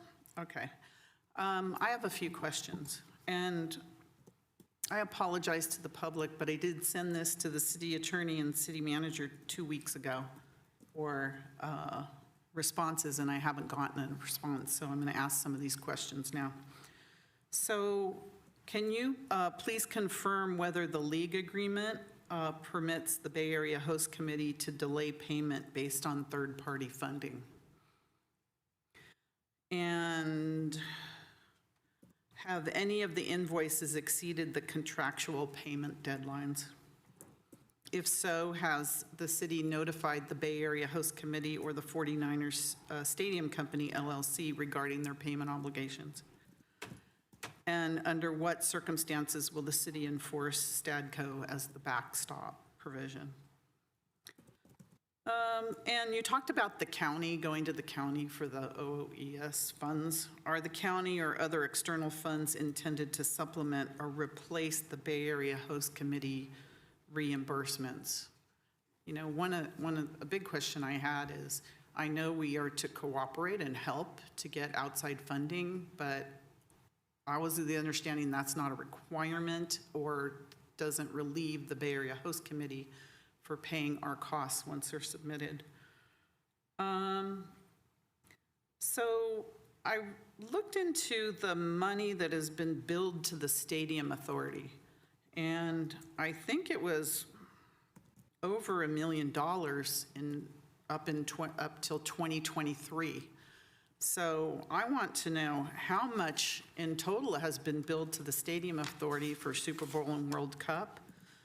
And because I know that this Stadium Authority board never approved those expenditures. So how much was billed and under what authority was the money expended? And you talked about the final Super Bowl invoice is due by May 1st. And I think you had the amount of money there. I think it's over $6 million total. So you have our reimbursements about $800,000 or something like that to the city. Where are these missing millions? And did the city already pay all these outside entities? Meaning, like, did the CHP bill come in and did we pay them? And are we floating all those costs and waiting to be reimbursed? Because although you have said there's $2 million available there and, you know, more billing, it's not accessible to us. It's there, it's available, but not accessible. So how is that working with the millions that are we floating those millions? And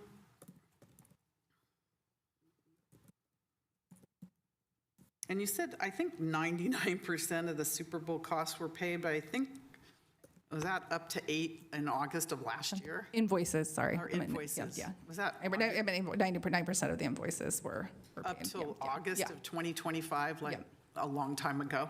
So it looks like the invoices were dealt with up until October of last year. So all the costs going from October forward still have to come in until the Super Bowl. I know our city was working almost full-time on Super Bowl in January and February, and even in December and before that. So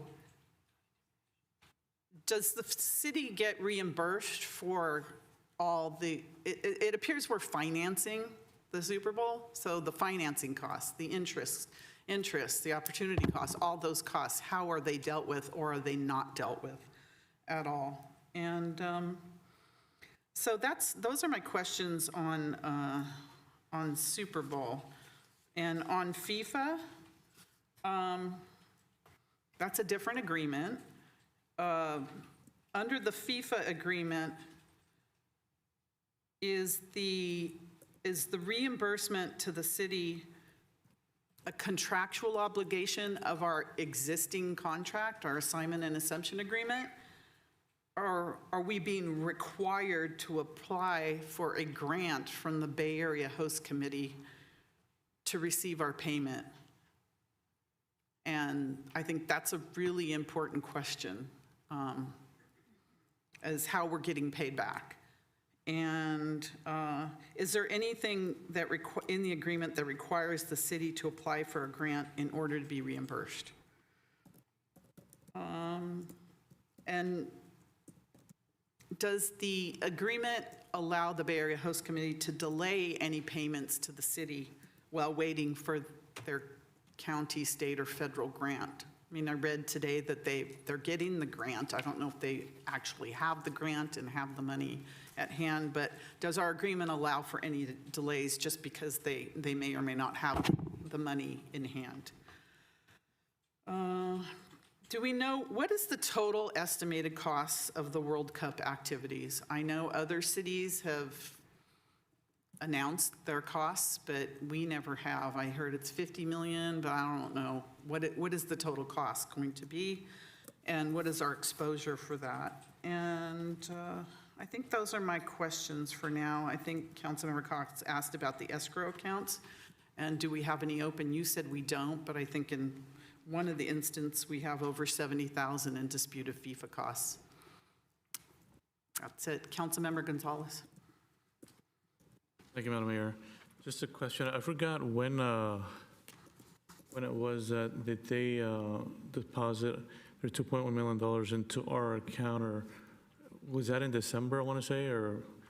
January. Okay, if you have that date. And I know sometimes but sometimes folks use or arbitrage monies that they have to pay back eventually or use eventually. So I don't know if we've incurred any interest in the month and a half or month or weeks that we had it. And the other question I had was, thank you for the report. It's fairly insightful as far as the timelines and understanding that, there's still time for things to get paid out. There's not a lot of money that's really, we're not going to mediation or anything like that currently. Do you foresee us going there? And if so, are we trying to get ahead of that so that we can get reimbursed sooner rather than later? Thank you, and I think those are the questions. Councilmember Cox. I apologize for giving you seconds up, but that brings up a good point. If we do have to go back for items they contest, I understand that we cannot bill that staff time towards the Super Bowl or the FIFA costs. So I'm wondering how we categorize that in terms of stadium authority expenses. Yeah, thank you. Would you like us to go to the public? We have a public member. In case there's more questions, thank you. We'll go to the public now. Brian, please come forward.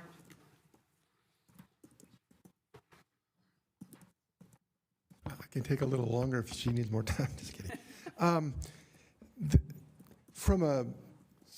First of all, why we did this, I remember speaking at this, that we were sharing a dream. That's what this was all about. And it's directed mainly towards our kids, I think. And that's what the soccer plan is, or the soccer field and all that. And is FIFA, the Bay Area Host Committee, making sure that young people have access to the soccer players? When I spoke with them over here, that was what I asked about. And that's one thing. But Just a little story. It took me 7 years to get, 2 late payments from my credit cards off because they were 60 days overdue, and 120 days and 6 months. I know it's different kind of financing. Like I said, I'm not really good at that. Maybe educating us, that's one of the reasons I came tonight. That's a long time to get payment, and maybe I'm not seeing something there. Thank you. Thank you. Anybody else online, City Clerk? No? Okay, time's up. That was short. Do you want me to start, John? Yeah. Okay. I think first I want to get clarity on the escrow. I think the 71,000, I did confuse folks on that one slide. So there are $16,000 in dispute on training costs. There's $55,000 on a training that went to the Scotland where we need to actually execute a separate agreement for. So that's not in dispute. We're in agreement that we're going to be executing a separate agreement. So right now we're at $16,000 for FIFA in dispute on training that we need to actually meet with them and talk about where we are on that dispute. And we haven't had that meeting yet with our legal counsel, but we will be. On Super Bowl LX, there's about 18,000 where we haven't been reimbursed. That's on the training costs that we need to actually provide that backup information. So those are kind of the outstanding costs on those invoices right now. I think the question about first was on timeline. They have 60 days to reimburse us under the terms of the agreement. I'm not sure. Glenn, can you clarify of how quickly we need to invoice them? I think I'm sorry, I don't have the League of N agreement in front of me here, but I think the point I would make about that is that any failure of us to invoice them within the time required by the agreement doesn't prevent us from still getting reimbursed, for those monies. It's just a contemplated kind of submittal and response timeline. So when we submit those amounts, they have a certain period of time in which to object or not, and to finalize the invoice.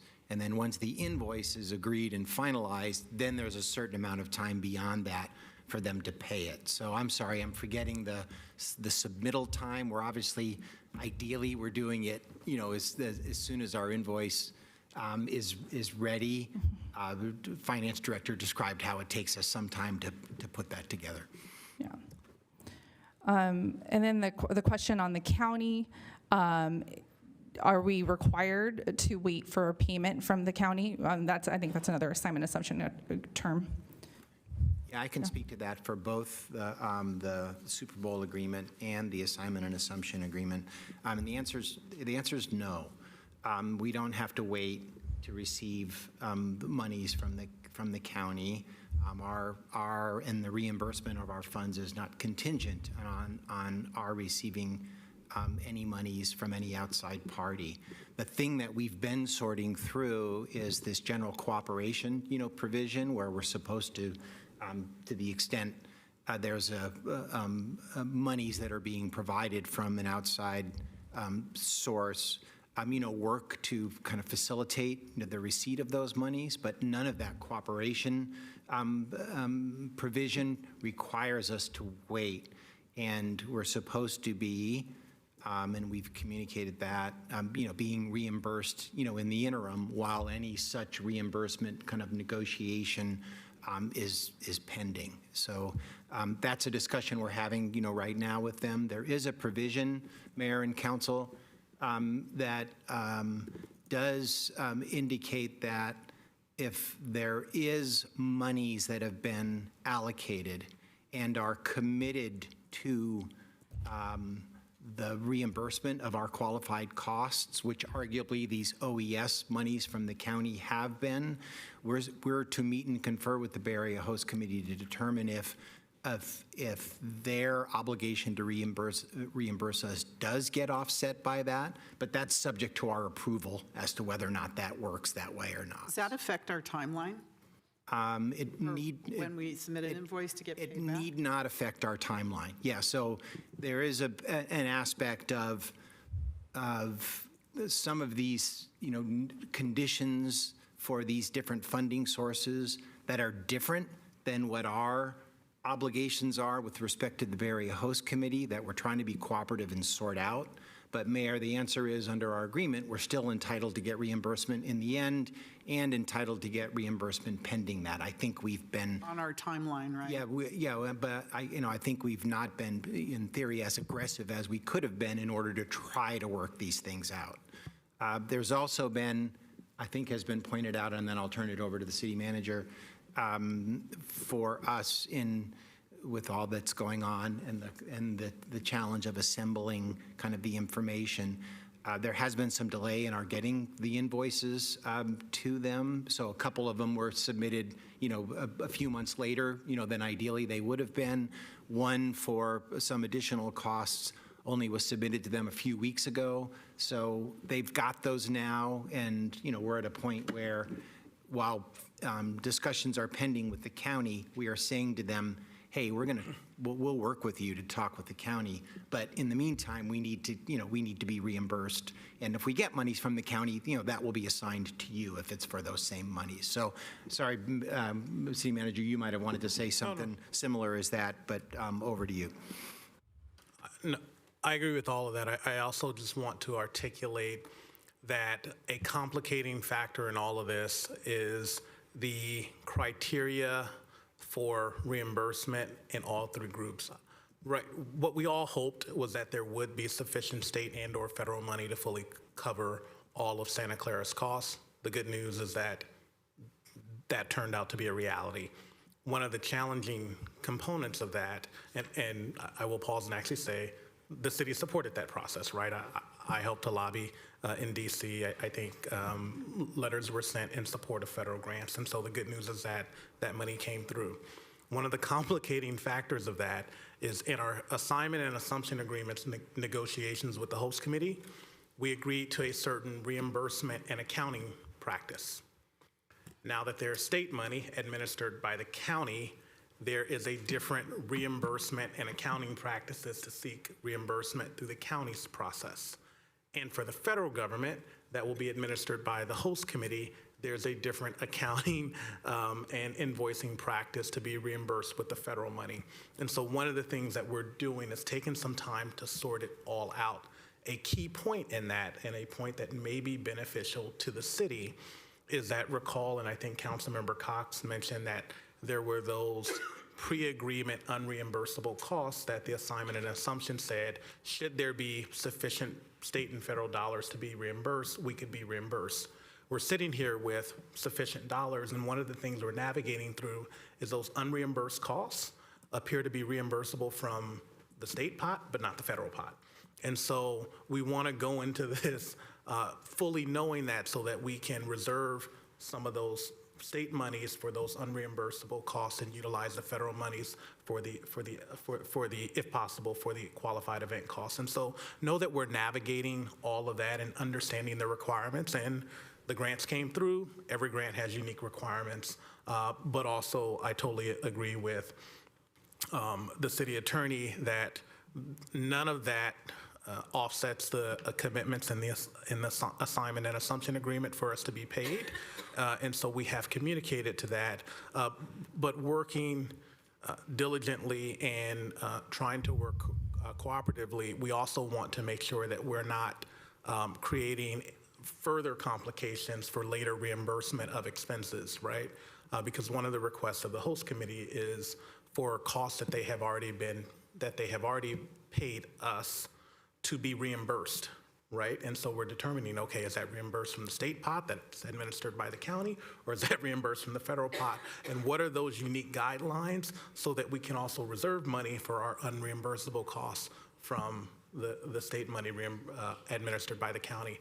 I say all that to say that it is very complex, but we are dutifully working through it, full stop. All right, and I think there are just a few questions between yours and Glenn's responses. There was a question about whether we've noticed our backstop with the 49ers. Right now, I don't see a need to, since we're still working through the cost. We see there's a funding source for these reimbursements, so it's not that they've said we are not going to receive dollars. So at this point, we have not had any type of notice sent out under the agreement. And then there was a question about money, the stadium authority costs and how much has been billed to SBL X by our stadium authority staffing. And so I'll have Ken respond to that. Thank you. For both Super Bowl and World Cup. Yeah, thank you for the question, Mayor. As we have a tracking mechanism, so the total for Stadium Authority costs incurred is $1.4 million. 430,000 of that it was for FIFA World Cup. 990,000 of that was for the Super Bowl. Those were funded out of our Stadium Authority general and administrative cost line item. That's in accordance with the agreements in terms of for any specific employee working on these events that are already budgeted in the Stadium Authority. We've allocated, for example, my time, part of Javon's time, part of Glenn's time, to the Stadium Authority. As the executive director, city manager mentioned, to the extent we can find other revenue sources through the state county kind of grant that aren't reimbursed by barrier hosts, such as these, we would pursue any and all options there. But $1.4 million with the breakdown that I did provide. But I do want to talk on. And before you go any further, I want to follow up on that. I didn't see it in our budget from last year or this year. You said it was in the which part of the budget? Yeah, thank you for the clarifying question. So in the Stadium Authority budget for all of Stadium Authority staff, there's a line item called General and Administrative Costs, funds roughly 9 FTE equivalent from about 40 positions. We have had savings year over year over time, and so that savings has absorbed kind of this added cost. The $1.4 million, I want to provide the time frame was since May of 2023, so a couple fiscal years in there. So within those fiscal years, that general and administrative line item has funded and covered those costs. And it looks like city manager, you. Well, and I just want to, because I know that the costs for your costs and city manager and city attorney are all like 20% of their salaries and stuff, but I'm asking for what's above and beyond that for these particular events. And where the authority was to charge for those events, because I understand what we normally do and how 20% or whatever percentage of your time, but this is above and beyond that are directly related to these events. And why were they billed? How are they billed? And why are we not asking for reimbursement for those? City manager. Sure. Let me take a portion of that. So that 20% you're referring to is actually a budgetary estimate of the amount of time any particular administrative position would spend on the Stadium Authority. However, that is a budgetary allocation.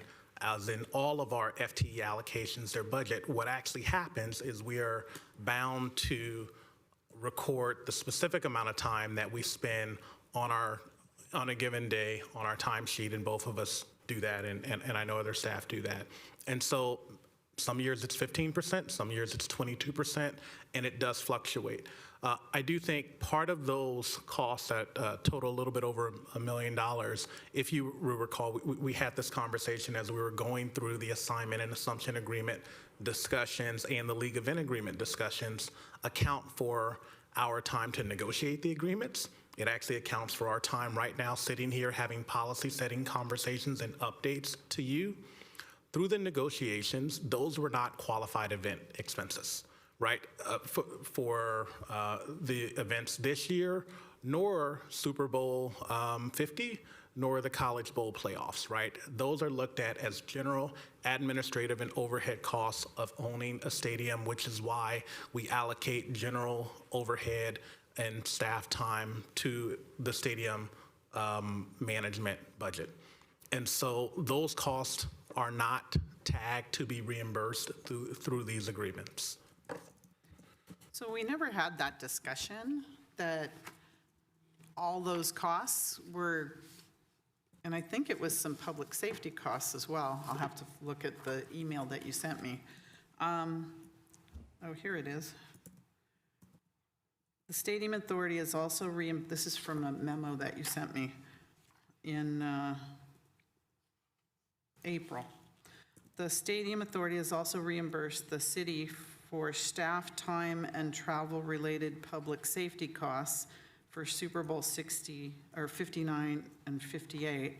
As staff informed the city council and the public in 2024 and 25, the Bay Area Host Committee LLC has agreed to cover a portion of the training costs, but the public safety costs were then billed to the Stadium Authority. So public safety costs were billed to them as well? So that is totally different from general administrative and overhead costs. I think what you're referring to, and I don't have that in front of me, you're referring to VPSO, so Visiting Public Safety Officer Training Costs. That is a program the NFL runs for any future host city.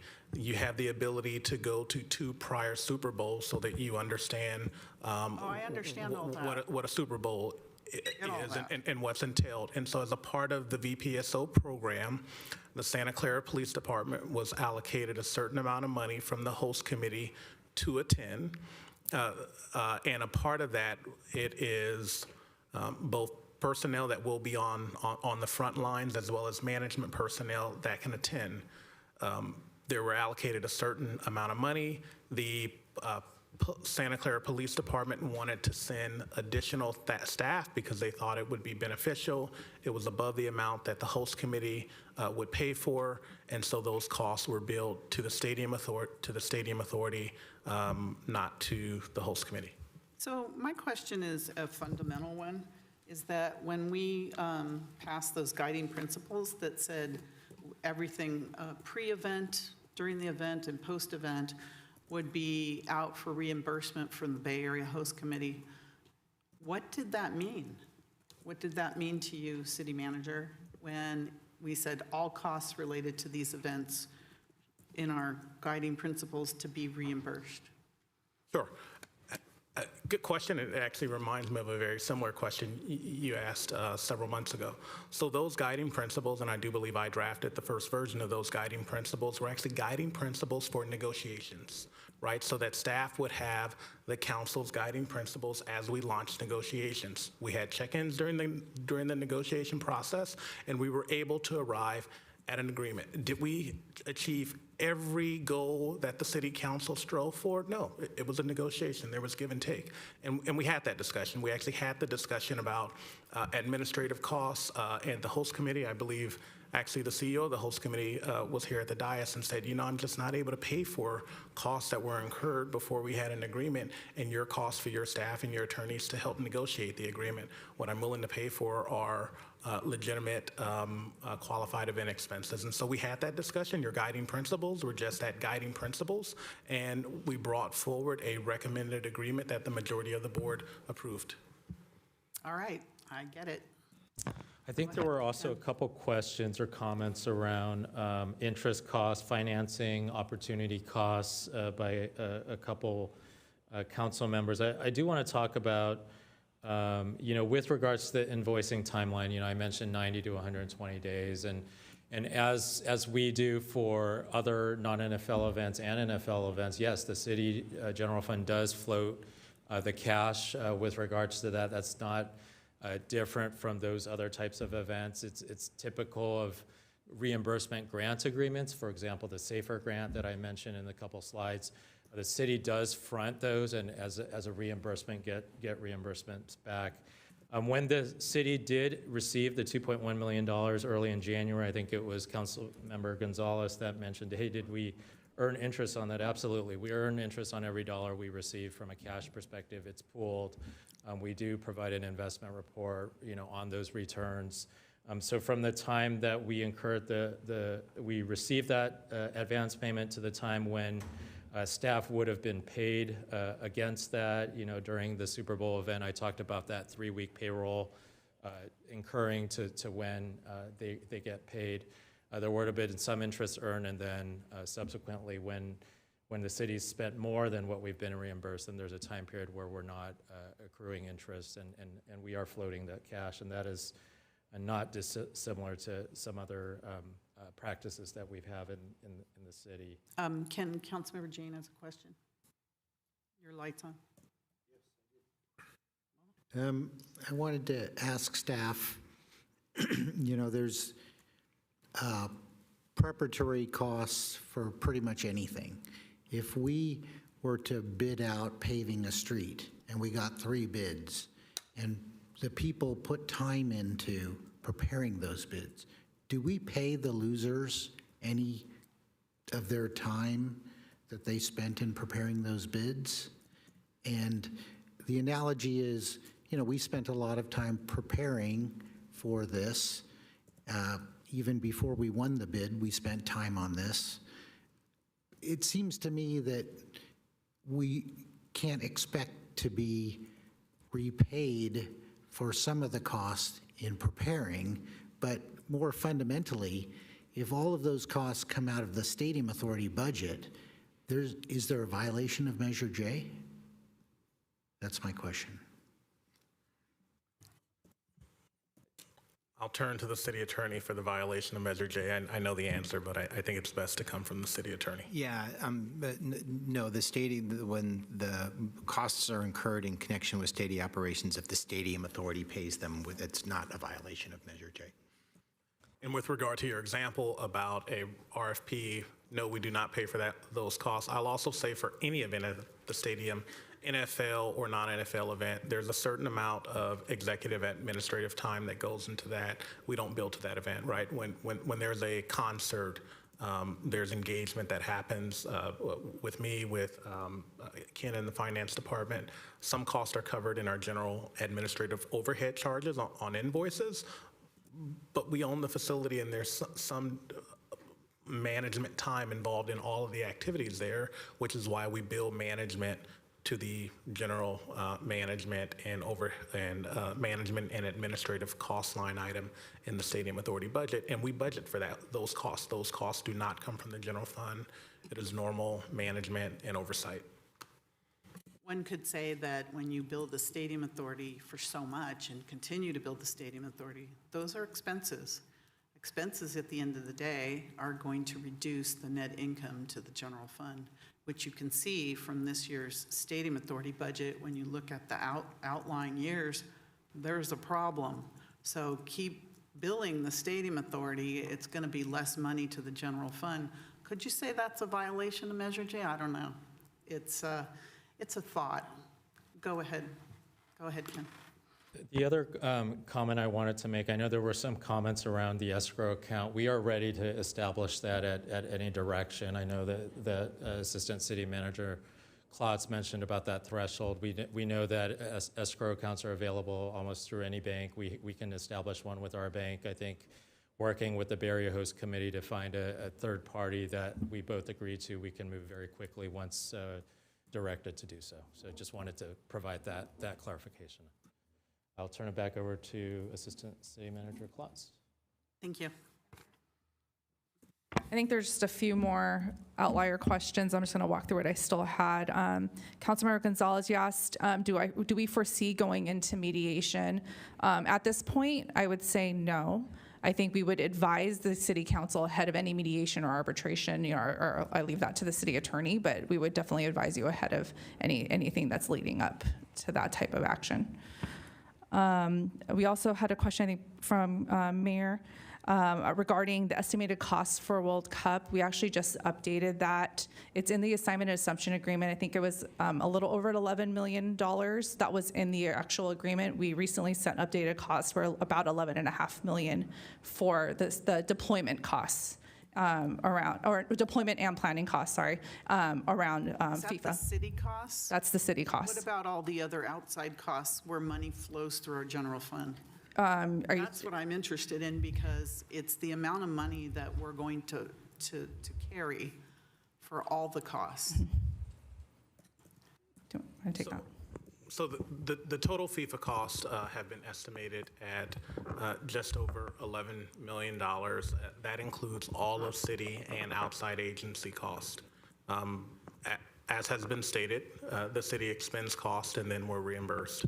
That is true for city direct costs and outside agency costs if those invoices are paid prior to reimbursement.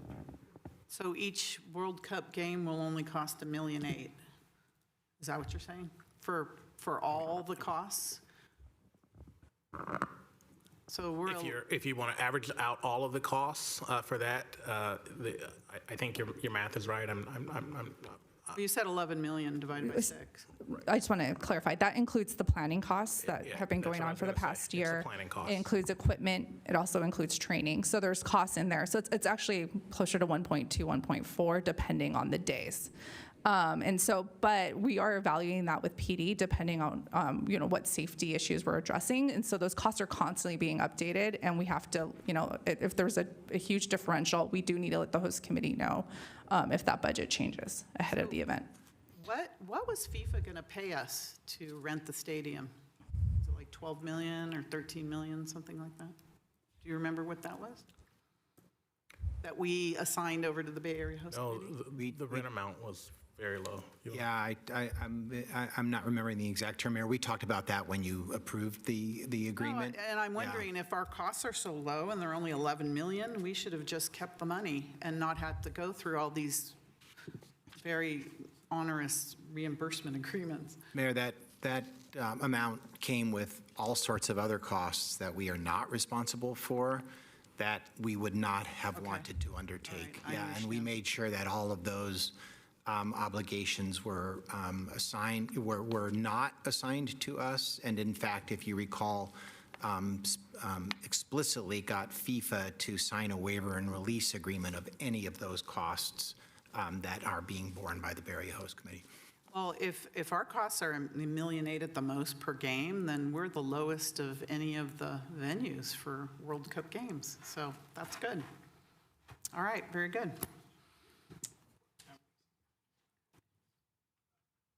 I will say, it's important to remember that the city's cost is public safety. The costs that you may hear reported in the media are the larger costs that the host committee bears to put on the event. That does not include transportation costs that may be paid to VTA. That does not include safety at all the other events tied. The elaborate field improvement Right, the costs and elaborate field I'm modification just to the talking about our stadium. costs. Right. Yeah. What's going to flow through our general fund in terms of bills? These- 11 million. The 11 million, that's right, Mayor. And that's those larger numbers that you're hearing are the total cost that those agencies are bearing under different relationships they might have with FIFA. Very good. I think there may be one more question, I think really around the grant agreements and whether we're required to submit one. At this point, we've submitted documents to help support receiving those FEMA funds. We haven't submitted an application for those, a formal application for those grants. I think we're still working through finding out what it will require of us to receive the dollars from that specific grant program. Why would we submit a grant when we have a contract that says how we're to be reimbursed? Gonna take it. Yeah, I will, and then you can add. That's a great question, Madam Mayor, and that's one of the things we're trying to sort out. What we've made clear all along is, and the Bay Area Host Committee understands this, is that our agreement is with them, and that our obligation to provide, information on the terms we negotiated is the understanding that we reached, and they're obligated to reimburse us. What we would do in cooperation with them is evaluate what sources of money that they're looking to might require, and if we can facilitate that, provide some additional information in order to facilitate that. So we're sorting through, does that mean we're going to enter into any kind of direct relationship with the county, OES, or with FEMA or not as part of the evaluation?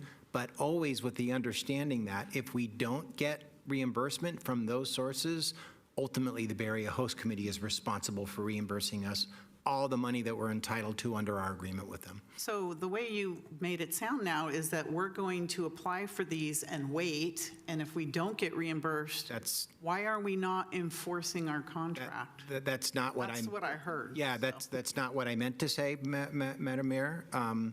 And it's, again, one of the things that we're sorting out. What we've communicated is pending reimbursement under any of these agreements, whether it might be monies that would be paid to us or them, Bay Area Host Committee is responsible for keeping us current on our incurred costs that we've billed to them and that are due. And so, you're right, Mayor. I'm not suggesting that we've agreed to wait for funding from any third-party source. Thank you. Yeah, that might be something that gets sorted. Again, if you remember that one provision I referred to, if there's some certainty of receipt, we have the reasonable discretion in order to conclude that, okay, we know we're going to get these monies, Barry Host Committee, you don't need to reimburse us. But we've not agreed to do that yet because we haven't found terms that are certain enough for us to agree to. Thank you. Councilmember Park. So this just kind of reminds me about what business is. I mean, business is not actually about money. I mean, we often use money to keep track of what we think business is, but business is really about a relationship. And that's why in retail, we elect to spend more at Bob's grocery store instead of going online because we know Bob, we trust Bob, we like Bob. If we have a problem, Bob takes care of us. Why we decide to go to restaurants because we know that Victor, I've known him, he's worked at this restaurant for 10 years. He knows my favorite seat, and he knows that when things are busy, he can wave me to the back and I know exactly where to go. He also knows that I don't want ice in my water. But if we don't have these relationships, then all we care about is costs. If we're looking at how, money flows through our general fund, if we're looking at putting, the people on our contract, making them responsible for all our reimbursements without looking at the relationships that we build with the organizations that are ultimately helping the city, helping us, bringing events, bringing money, bringing people to our area, and hopefully to our businesses, our hotels, our restaurants, our places of interest, like Great America, then I don't think we really understand what business is. Like at the end of the day, if you don't have the relationship, and this is what's killing retail today, if you don't have the relationship, if you don't know who your local drugstore owner is, who your local toy store owner is, who your tailor is, who your doctor is, or if you don't have these relationships, then all you care about is cost. And then you'll go on places like Amazon. But I feel, especially with the type of city that Santa Clara is, that in all these things, and I really appreciate the executive staff for, in a roundabout way, telling us that the business of FIFA, the business of Super Bowl, the process of putting on mega events is not just about numbers and money, but it's about the relationships that we put in place with Bay Area Host Committee, because I guarantee you, this year is not the only year that we're going to be dealing with the Bay Area Host Committee. I hope that we have a long and fruitful relationship with the Bay Area Host Committee, because what I'm hoping that we put in place here, and which is why they are by contract going to reimburse us, but holy cow, in a partnership, we are going to do as much as we can to lighten their load. I think that's what we're saying.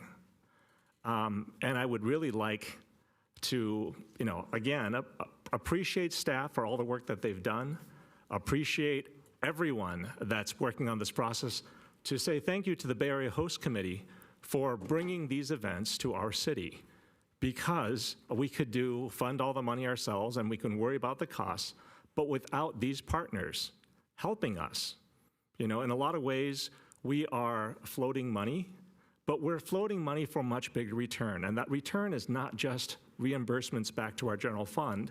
That's a zero sum, that's a zero game. What we are looking for is a great relationship with a partner that will bring future mega events to our city. And hopefully, the next years, we'll be ready for that. Thank you. Thank you. Councilmember Cox. Thanks. So I think that ending on the grant thing for my questions will be appropriate, because it does sound like the city staff has engaged in these conversations with the Bay Area Host Committee to just address that per the LEA. We are not bound to wait for their securing of grant funds or even our application of grant funds being secured to bypass our payment timeline, is what I'm hearing. I'm wondering if those conversations have been well received, and I think that that's poignant because, we're dealing with like the small amount right now, and the big amount I think is going to be presented before us on May 1st. And so I think that this sets a precedent for us, and it does make me concerned if we don't address this and just set it right, because I think good business partners adhere to their agreements. And so I want to make sure that, especially because they will be the fiscal agent, I totally understand, working in grants myself, that if they receive this federal money, as the fiscal agents, they may have to force us to apply for grants, which is a laborious process, and it kind of is counterintuitive because we're asking for money that we ultimately are getting back. I get that. What I want to make sure, though, is that if this is a model that we're setting where we're saying, okay, we can delay payments while grants are being pursued, which is not in line with our LEA, we address that so that for this $5 million and then a much bigger bill later, we are also not waiting against our agreements. So I just want to know that this has been addressed and it's been successful. I want to clarify. So the League of Immigrant for Super Bowl, that's not being funded from any of these grant funds. The grant funding we're talking about is just for FIFA. So the Cal OES, FEMA, those are all FIFA-related funding sources. So the reimbursement will be coming from the host committee for Super Bowl. We would expect reimbursement from the host committee upon, the final payment invoice once we submit that and vet that through. There's been no request that we find additional grant funding for Super Bowl at no. this point. Not Okay. that I'm aware of, but. I also want to know that part of the conversation that we're having with the host committee is as we go through these other practices or processes, there may be additional administrative costs, and making sure that we're covered for that, right? Because we do not want additional costs burden to the Stadium Authority. And because of Measure J, the general fund cannot bear those costs. I also want to step a little bit on the balcony, and I know in Santa Clara sometimes we get bogged down with things, but if our conversation right now is on timing and process of reimbursement, we're already far ahead and much better off than other than other cities.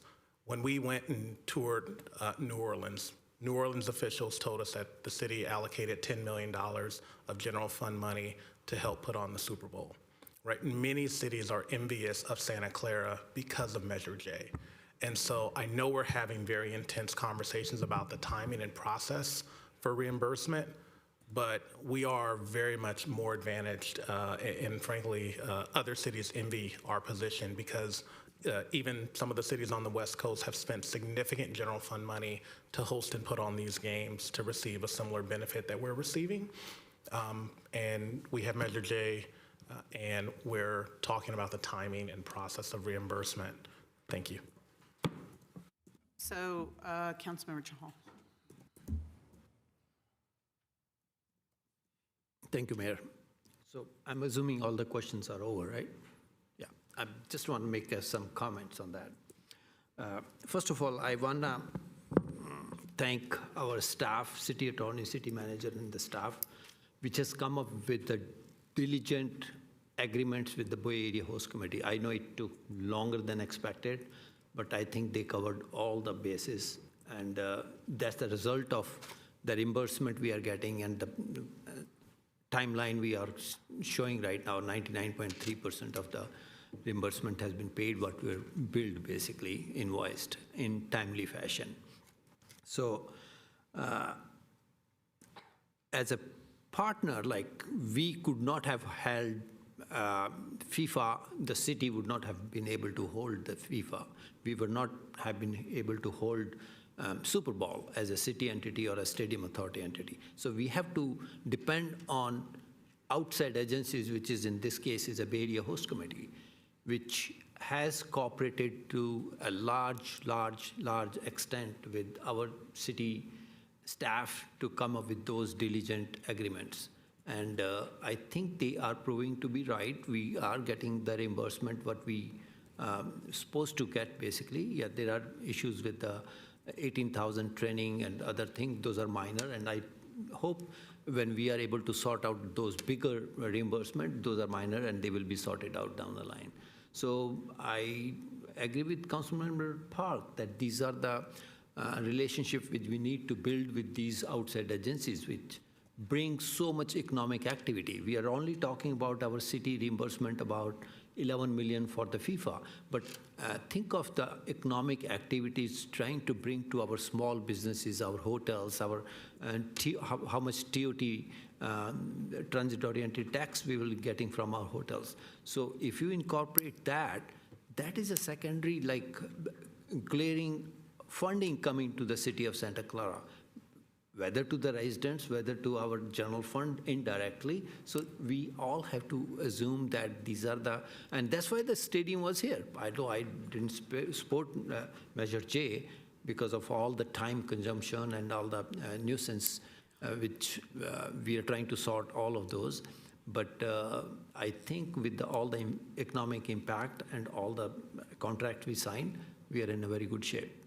I thank all the staff for bringing this report back to us. Thank you. And thank you, Assistant City Manager Klaus and Finance Director Lee. Thank you. Thank you. Councilmember Hardy?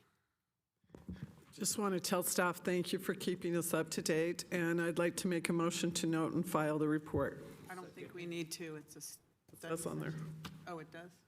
Recommendation. Oh, note and file study session? Okay. All right. Motion by Councilmember Hardy. Who seconded it? Oh, Councilmember Gonzalez, Vice Mayor Gonzalez? Vice Mayor Gonzalez? All right, who cares? Brother. All right. All right. I just want to say that both the agreements for Super Bowl and FIFA World Cup were approved with the clear understanding that we would be fully reimbursed for all of our costs. And I think it's important to clarify, because I've heard some comments on the council that having funds available is not the same as having funds accessible, because the contract that this council majority approved has us going through an onerous reimbursement process to get the money back. I like what they did in Foxborough. At least what they offered was they offered repayment on their costs within 48 hours. Ours is going to be 48 times whatever. But because at the end of the day, and I understand all the relationships, but it's our responsibility to report to the residents of Santa Clara. And it's all important for transparency and our fiduciary responsibility with Measure J. So we're not doing this because we are trying to be hard. We are doing this because we have a responsibility, a legal responsibility, to make sure that our money is reimbursed. So we have contracts in place to protect the city. We just need to enforce them and not deviate from them or make them discretionary, because they're not. So just enforce the contract, and I think that the city staff strongly recommended these contracts, and the council majority supported them, so you should all be concerned about this, that we get our costs repaid. And so I'm also suggesting that I asked for this to be on the agenda for the last several weeks. I think it needs to come back to the agenda after our May 1st deadline, so we continue to keep the community informed. It won't have to take as long as it does right now, but we need a continuous, transparent, process to show our community, because certainly the dashboard was never updated very much, so that wasn't helpful. And I think we need to do that, because what happens with Super Bowl is really going to inform what's going to happen with World Cup and how we're going to be reimbursed, because the big costs haven't hit yet. It's the big costs, the millions and millions that we're billing for now, that are going to determine, how cooperative our partners are. Councilmember Park. Yeah, I mean, I hear this, and I hear, again, the concerns from Councilmember Cox and the concerns about our contracts and concerns about all these different things.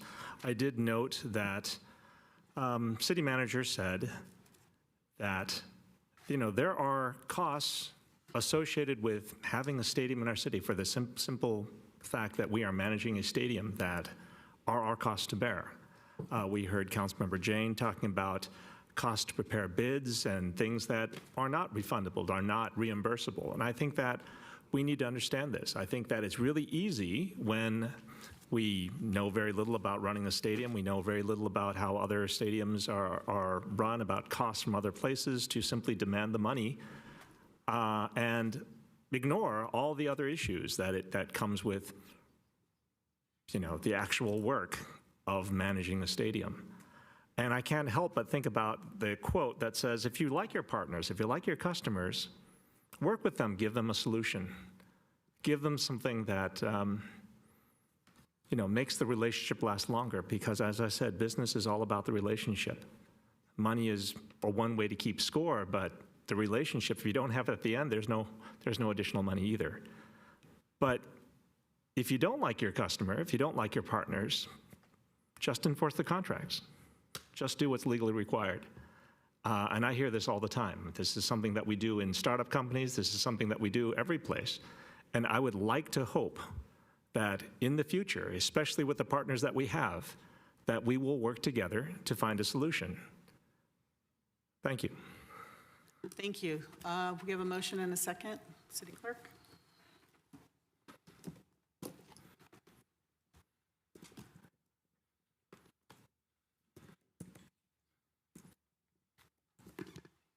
Please register your vote.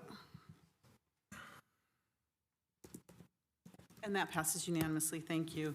The next item is action on a council written request, Council Policy 030, submitted by Councilmember Park, to place an agenda item at a future council meeting to discuss downtown RFP, RFQ.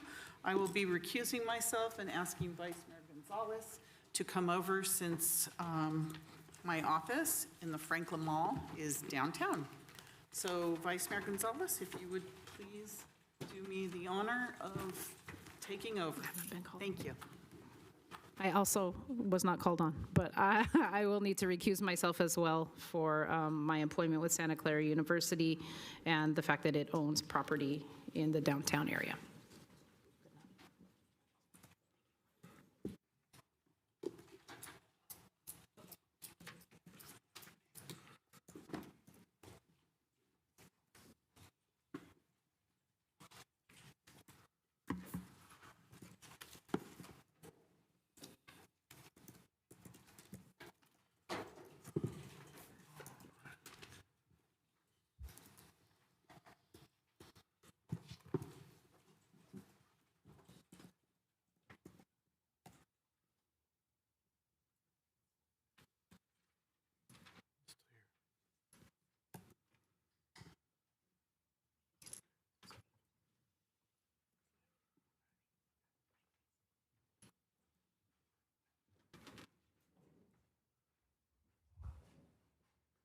All right. So we're going to move on to item number 4, action on council written requests, the Council Policy 030, which was submitted by Councilmember Park to place an agenda item on a future council meeting to discuss downtown RFP, RFQ. Councilmember Park? Yeah, I just wanted to state that I've been looking at the agenda materials, and I cannot read the 030 request. If for some reason it looks like the document is corrupted or something is happening.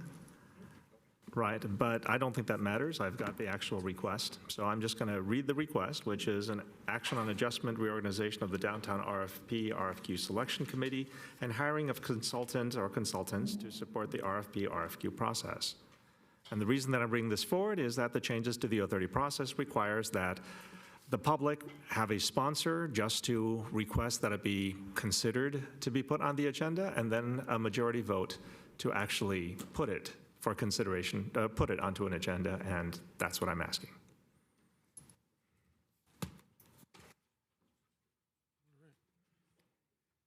Is that a motion? Well, it's not a motion. If somebody else wants to, that's the reason I brought it here. I could make a motion. I make a motion to put this on a future agenda. Second. Second. Yeah.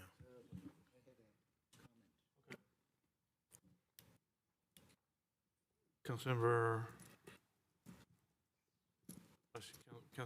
Hardy. Thank you. I just, to the maker of the motion, I want to understand, because I did read this.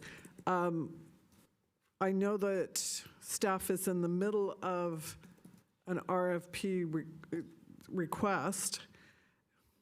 It's almost redundant, sorry about that. And I want to understand also if you're trying to make a certain time frame for this, because I'm trying to reconcile where staff is with this item and what residents are asking for. They may not understand or be aware of the time frame of what staff is working on. So I want to understand, both from staff and from the maker of the motion, where are we really at on this? And is this do we have to put a specific time frame on it, or is this just a general request? Thank you. I'm going to defer to the city manager, but my understanding is there is work being done by staff. There are some items that have been done. Some time limits have been exceeded, and therefore there would have to be another, but potentially another RFP, RFQ for consultants. This is why having the applicant here would have been very helpful. I am putting this forward because I don't think that the applicant should have to go through council to put an item on for discussion on the agenda, but my understanding is they are working with or have talked to city staff. City staff had an RFQ, RFP process for consultants. That process closed. What the residents wanted was not there. They worked with the city manager to try to get some changes. Those changes were not possible and therefore necessitate an 030 request. Thank you for that. So before we take other comments or questions, I'm going to have the city manager just address this, which might mitigate some of the. Actually, I think that's a better way to do discussions, answers, and questions and answers on council, but sure. City manager? Sure. Thank you, Chair Gonzalez, members of the council. I think it's important to back up a little bit before we go forward. And with the city attorney's leadway, what I'm going to articulate is just information about what is occurring to help you determine whether you want to agendize the 030.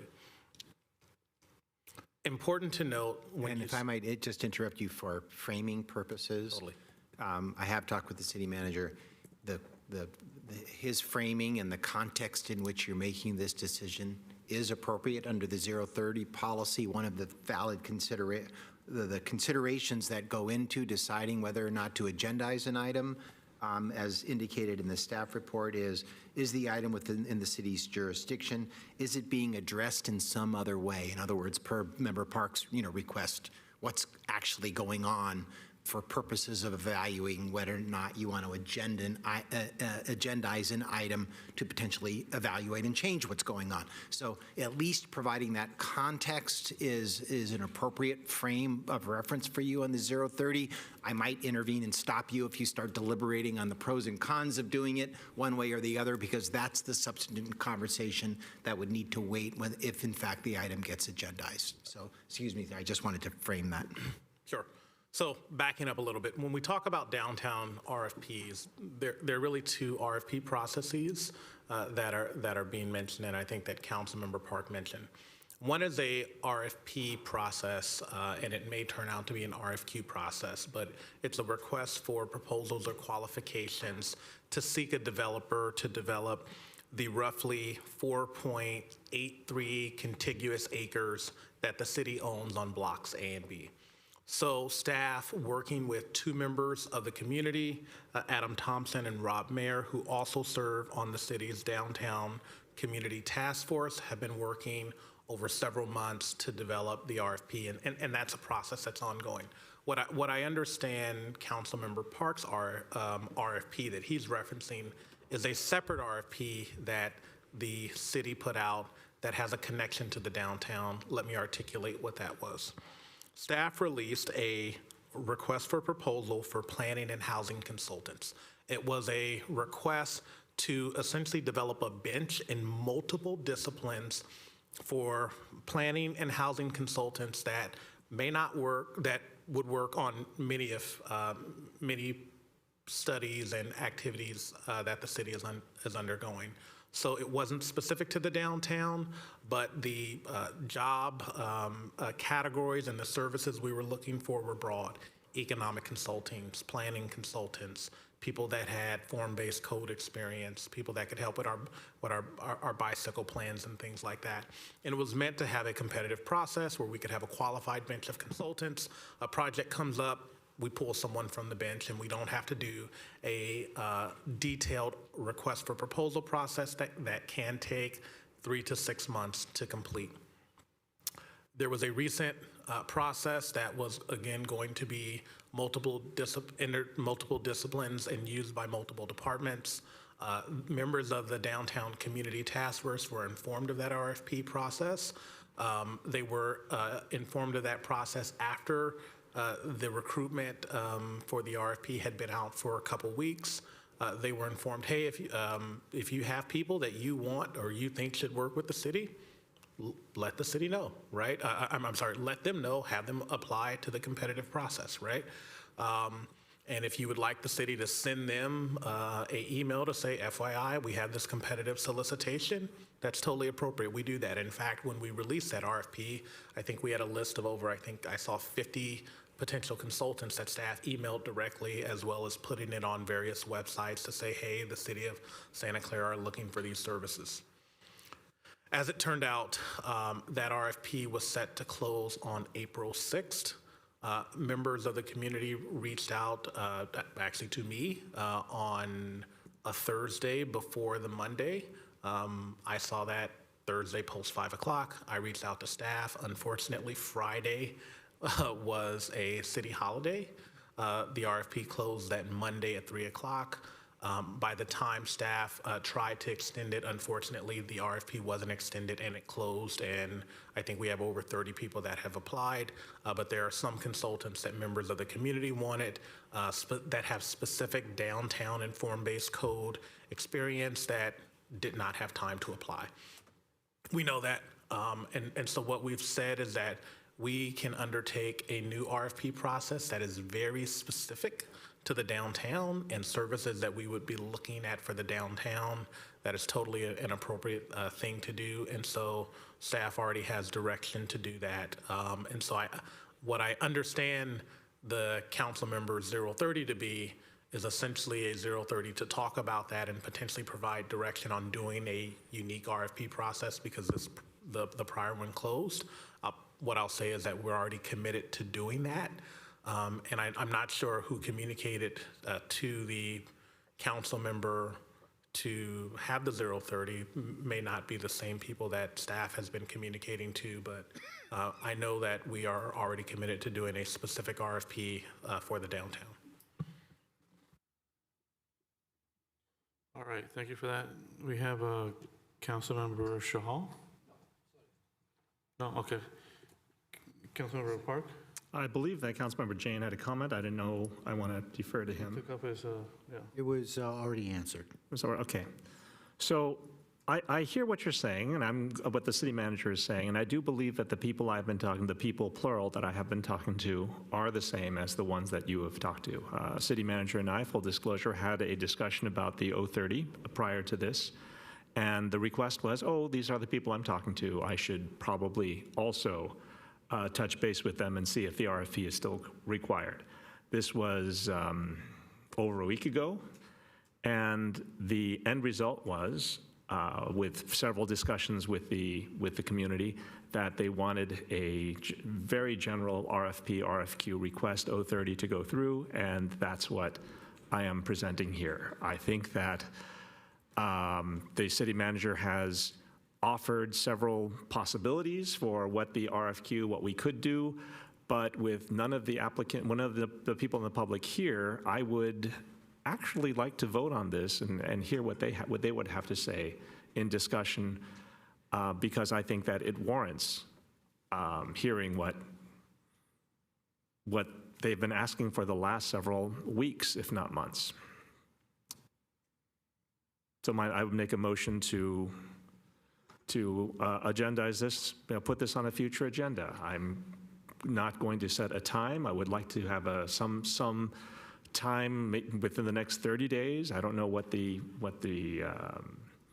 what's reasonable. If there's anybody online, that could talk to this, that would be nice too, but otherwise, my motion is to agendize, put this on a future agenda for discussion, and within 30 days. And Mr. Vice Mayor, you should go to the public before Yeah. you proceed much further on this. So we had a motion in a second already, minus the 30 days. I don't know if that is amenable for the second. Yeah, we still have some hands up. We're going to go to the public first before we go to the council members.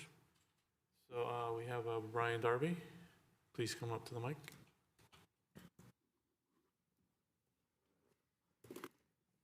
Thank you. This is just also in general, this 030 really is very unique in Santa Clara. Not a lot of city council let you do this as a member of the public to actually approach, and you give public presentations, and you also allow us to ask for reconsideration, so I appreciate that. Mr. Jane, Representative, Councilperson Jane had a good point. His 030 seemed to fall off, and he was asking some really good questions. If there's some way to keep track of these so that the process, this is a very powerful tool to be used, and I'd like to see his put forward too, because that was some good questions he had about parking and stuff. Thank you. Thank you. Councilmember Jane? Vice Mayor, there's a speaker online. I'm sorry. We can go to the speaker online and then we'll come to the council. Thank you. Yes, Edward, can you hear me? Yes, please speak. Yeah, just want to mention that downtown area, and I know earlier you guys had talked about Great America and small business and the funding that you've been talking about in regards to the funding that Measure J would not allow for expenses to be paid. Is there any update with the related project and Prologis that owns the property of Great America? Is there any future development that could help fund some of these expenses for the city? I know Ms. Griswold's been talking about the downtown, how we're losing a lot of money because we don't have a downtown yet, and this future uptown keeps on getting delayed. I was just wondering if there's any update with related Prologis, if there's going to be any businesses coming up in the future that could help fund a lot of these expenses that are coming about for the city. Thank you very much. Thank you for your question. And Yeah, not on the subject, but the council heard the questions and interests. Yeah. thank you. All right, so we're going to go to Councilmember Jane. Thank you. I want a clarification on the 030 process. It seems to me that a council member or a member of the public with council member sponsorship would submit a 030. And as you heard, my 030 from 2022 was pretty specific. Let's study the option of selling parking spots or, charging for parking at YSP when there's no youth events there. But, the process as I see it is you submit a 030, that puts the item on a future council agenda, but the city staff have to create a report to be able to take action at that second meeting.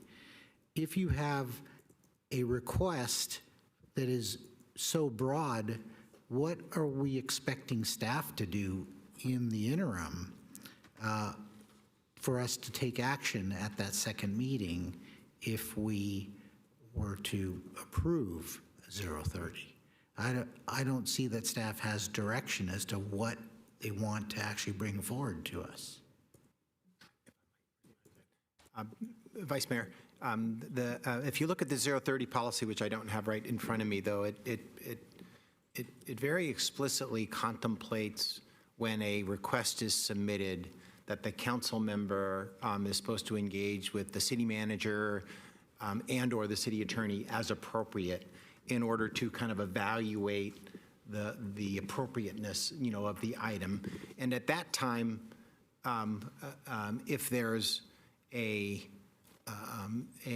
desire or need to maybe narrow the item or put it in, in a more specific context or include more realistic timing, right, in light of competing priorities, that's the point where the council member proposing to submit the 030 can evaluate that and then modify their request so that the 030 is more focused. And so that's the step that's intended to be built in. A 030 request is made, there's an engagement with staff, staff provides, preliminary feedback.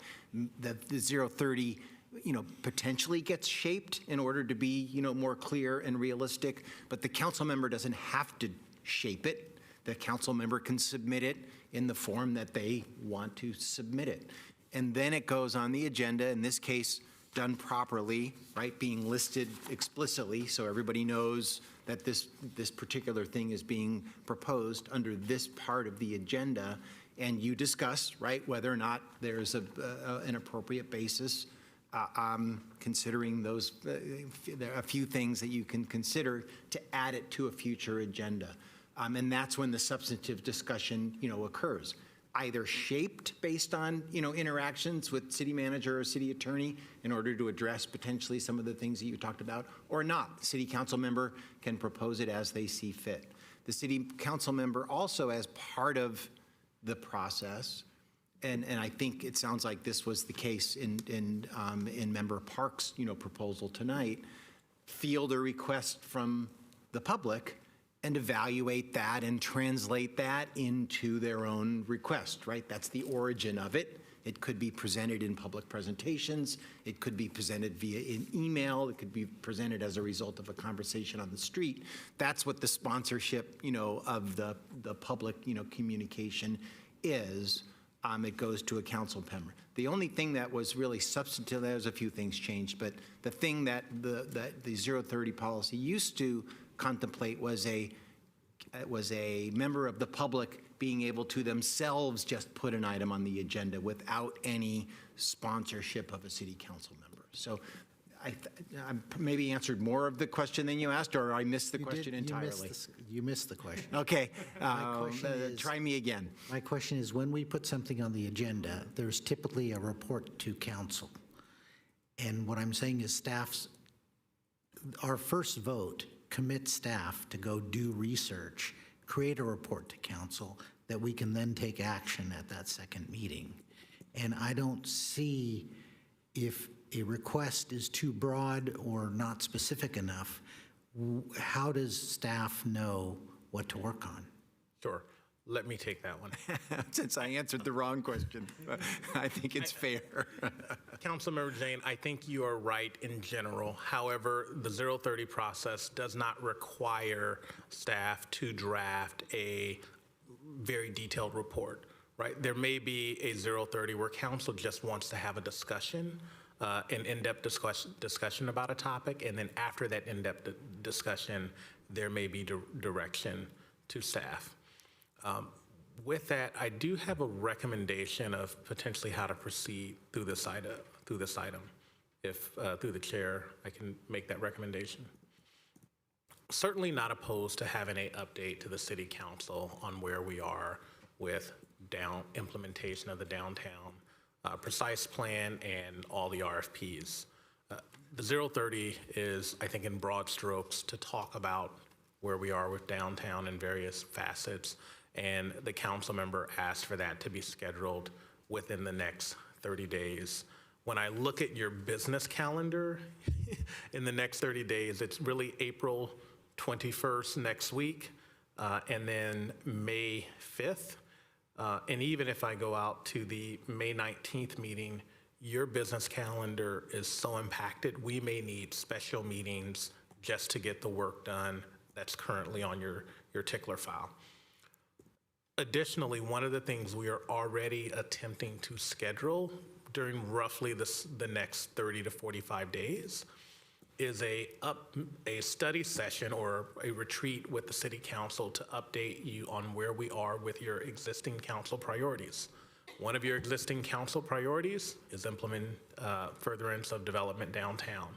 If history is any guide, members of the Downtown Task Force and the community will come to that meeting to talk about downtown. Staff will present an update on where we are with downtown.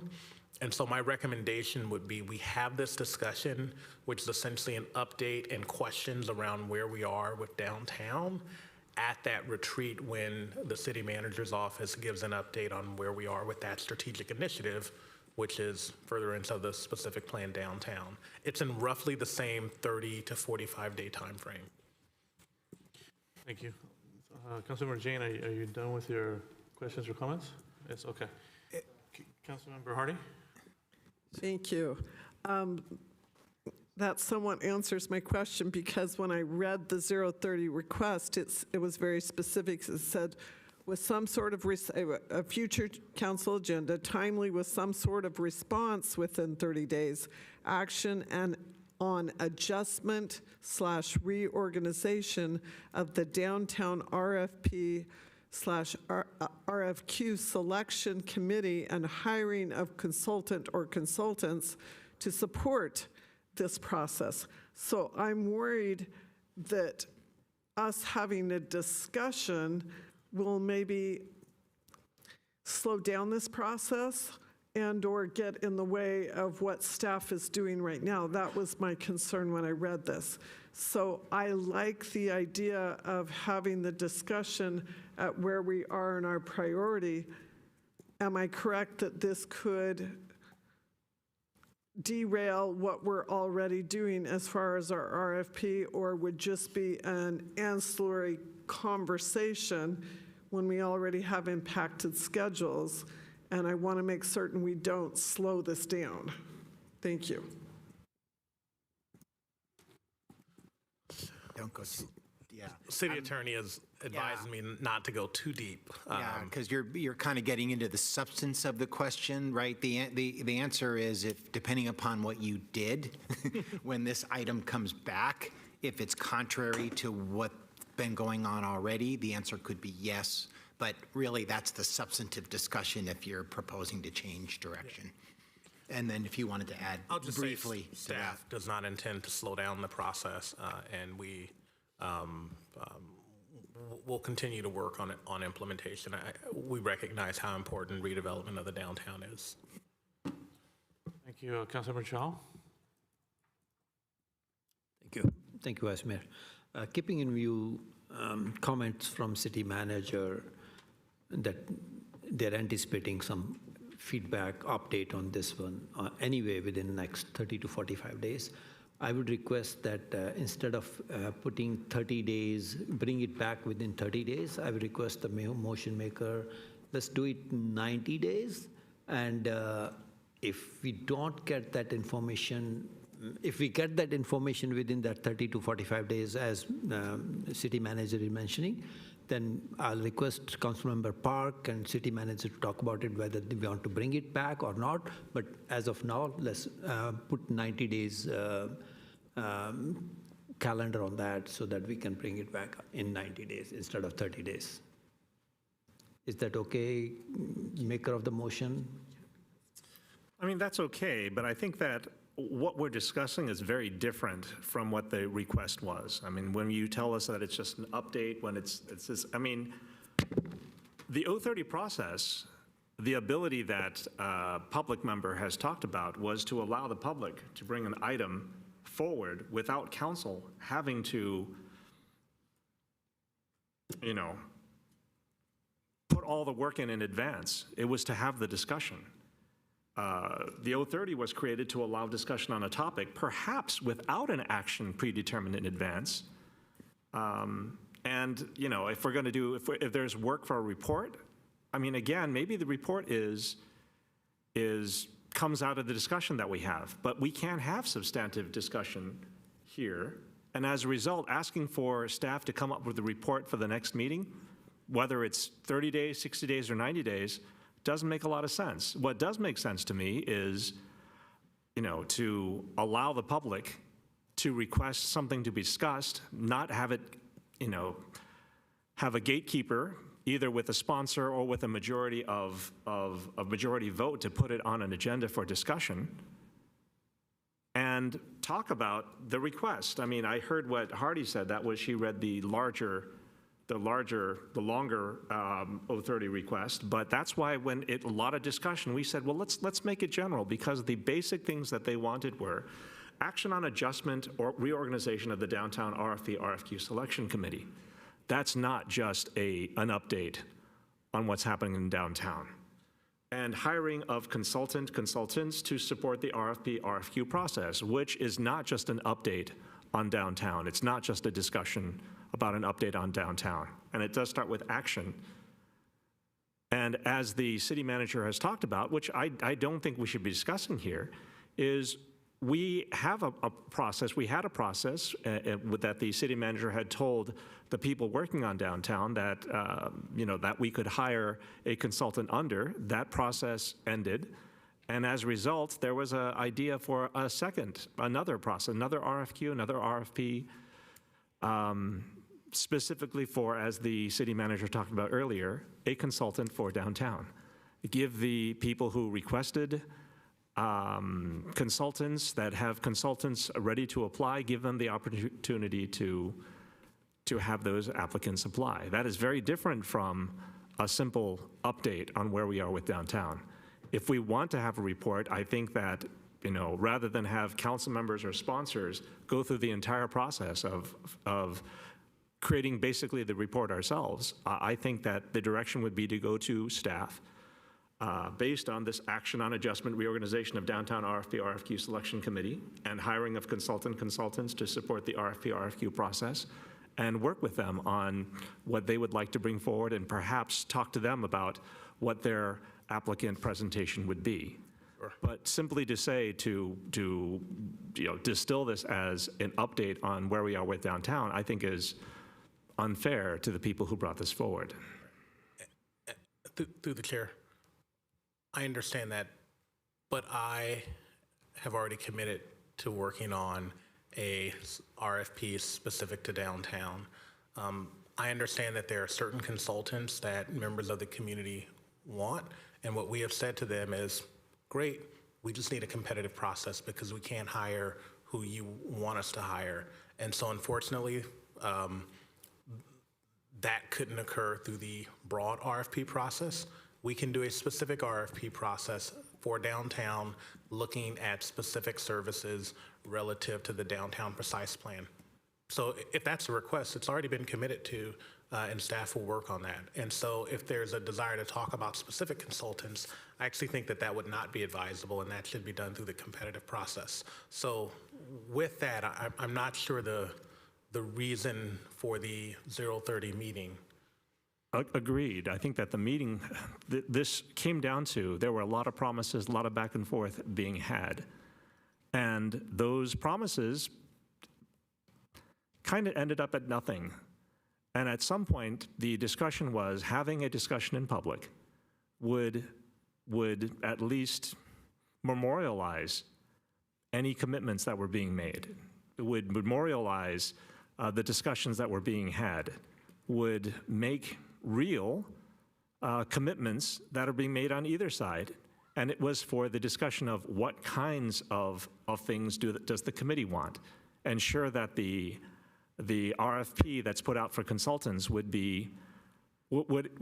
have the requirements that downtown, the people supporting downtown, would want in a consultant there.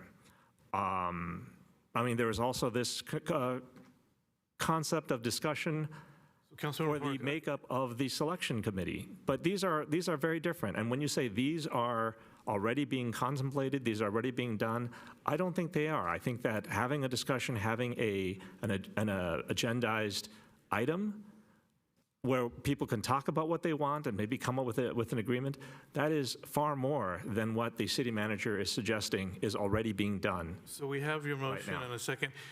The seconder doesn't seem like he's in consensus as far as a 30-day. I'm okay with 90 days. Are you good with the 30 days, or you're not good with the 30 days? No, he's okay with 90. I'm okay with 90 days. He's okay with 90 days. The only reason, Councilman Park, I mentioned 90 days, because the people who approached you have already approached city manager, and I think they're in a sync right now to whatever objective they want to. And I'm not talking subjective, but I'm just talking whatever objective this 030 will provide. And that's why I'm saying 90 days would be a better. If we can happen sooner, I think city manager can bring it sooner, but because of all the updates, et cetera, they're saying, that's why I'm saying let's put 90 days. Okay, in the past, we've said 60 days, but understood. Okay, so if we can just add future council meeting, bring it back within 90 days. City Attorney? 90 days. Yeah, I'm sorry, my light's up.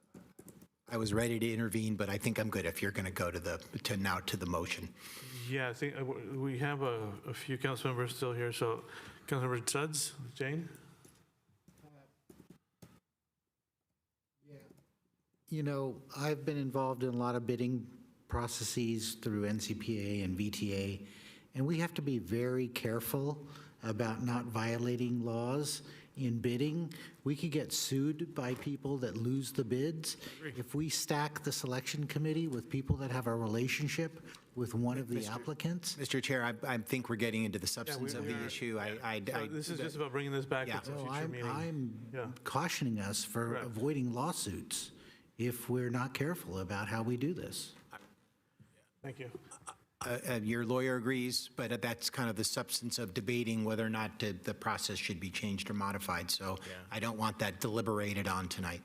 But I understand the concern. City manager, sorry. Well, I totally concur with that concern, but I'm not going to talk about it anymore as per the city attorney. But there are certainly risks to having people that are talking to specific consultants help design the RFP process. And so while we want public input, I do think we need to think long and hard about that process.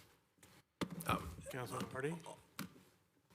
I'm going to say I don't feel like I can support this motion because I have the same concerns that Councilmember Jane had, and because I care so much about the downtown and seeing that happen, I think this is the wrong way of going about it, and I think we need to let the process go forward with staff, and they will give us a report when we're done. And we did hear that we would hear about it in our when the council meets to hear how our guidelines and goals are going, and I think that would be a better place. Councilmember Park? Thank you. Again, I think this is one of the failings of the 030 process as it's been changed. Not going to go into that because I think that we've agendized this for governance and ethics, but this was simply a vote to allow the people who are supporting the downtown to discuss their concerns and their desires. It was not, and I've heard this from them, that this is a competitive process. They are not going to say, they are not going to prescribe who to hire, but they wanted to make sure that the ideas that they had, they wanted to make sure those are in the RFQ process. The selection committee, there were concerns that people that were putting the consultant, the RFPs in, that So we can talk weren't about this concerned when about it's- We're getting into the, but we're I'm- now but I'm getting saying into the substance of it This again. is why we want to have the discussion, that we want to let them have the discussion. Like, I'm not going to have this discussion, but I think that we should vote to allow them to have the discussion, to decide at this point, that their discussion is not relevant, not required. I think that's premature, and I think this is the problem with the 030 process. Thank you. So we're going to have our final council member here. Last, Councilmember Shah. I know The only reason, I'm not sure why we are assuming that they're asking for a consultant of their own. It only came because we started discussion on it. There is no way on 030 mentioned that this discussion will lead. Exactly. That's not the point. Like, we have to go what the wording of the 030 is, not to discuss about any subject. If resident brought forward, let's talk at that time. If at that time residents say, oh, we want this, we can always say, no, you cannot have this. So there's no question of, like, we got into the substance of it, and now that substance became, oh, I will not vote for that because of that substance. That's not fair. We are assuming the substance of that. So we're not assuming the substance. We have the motion and the second. So we're gonna vote on this motion, a second for the 030. So if we could bring that up.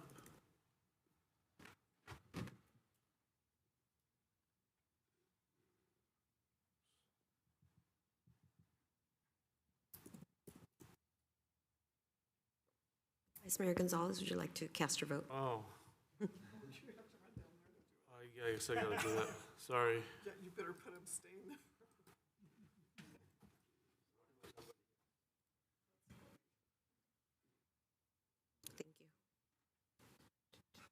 you. All right, so that motion, we're a body of 7, correct? Yeah, the motion fails. You needed 4 affirmative votes. Okay. All right, so with that, that is the complete agenda that we had tonight. So we'll adjourn here at 9:31.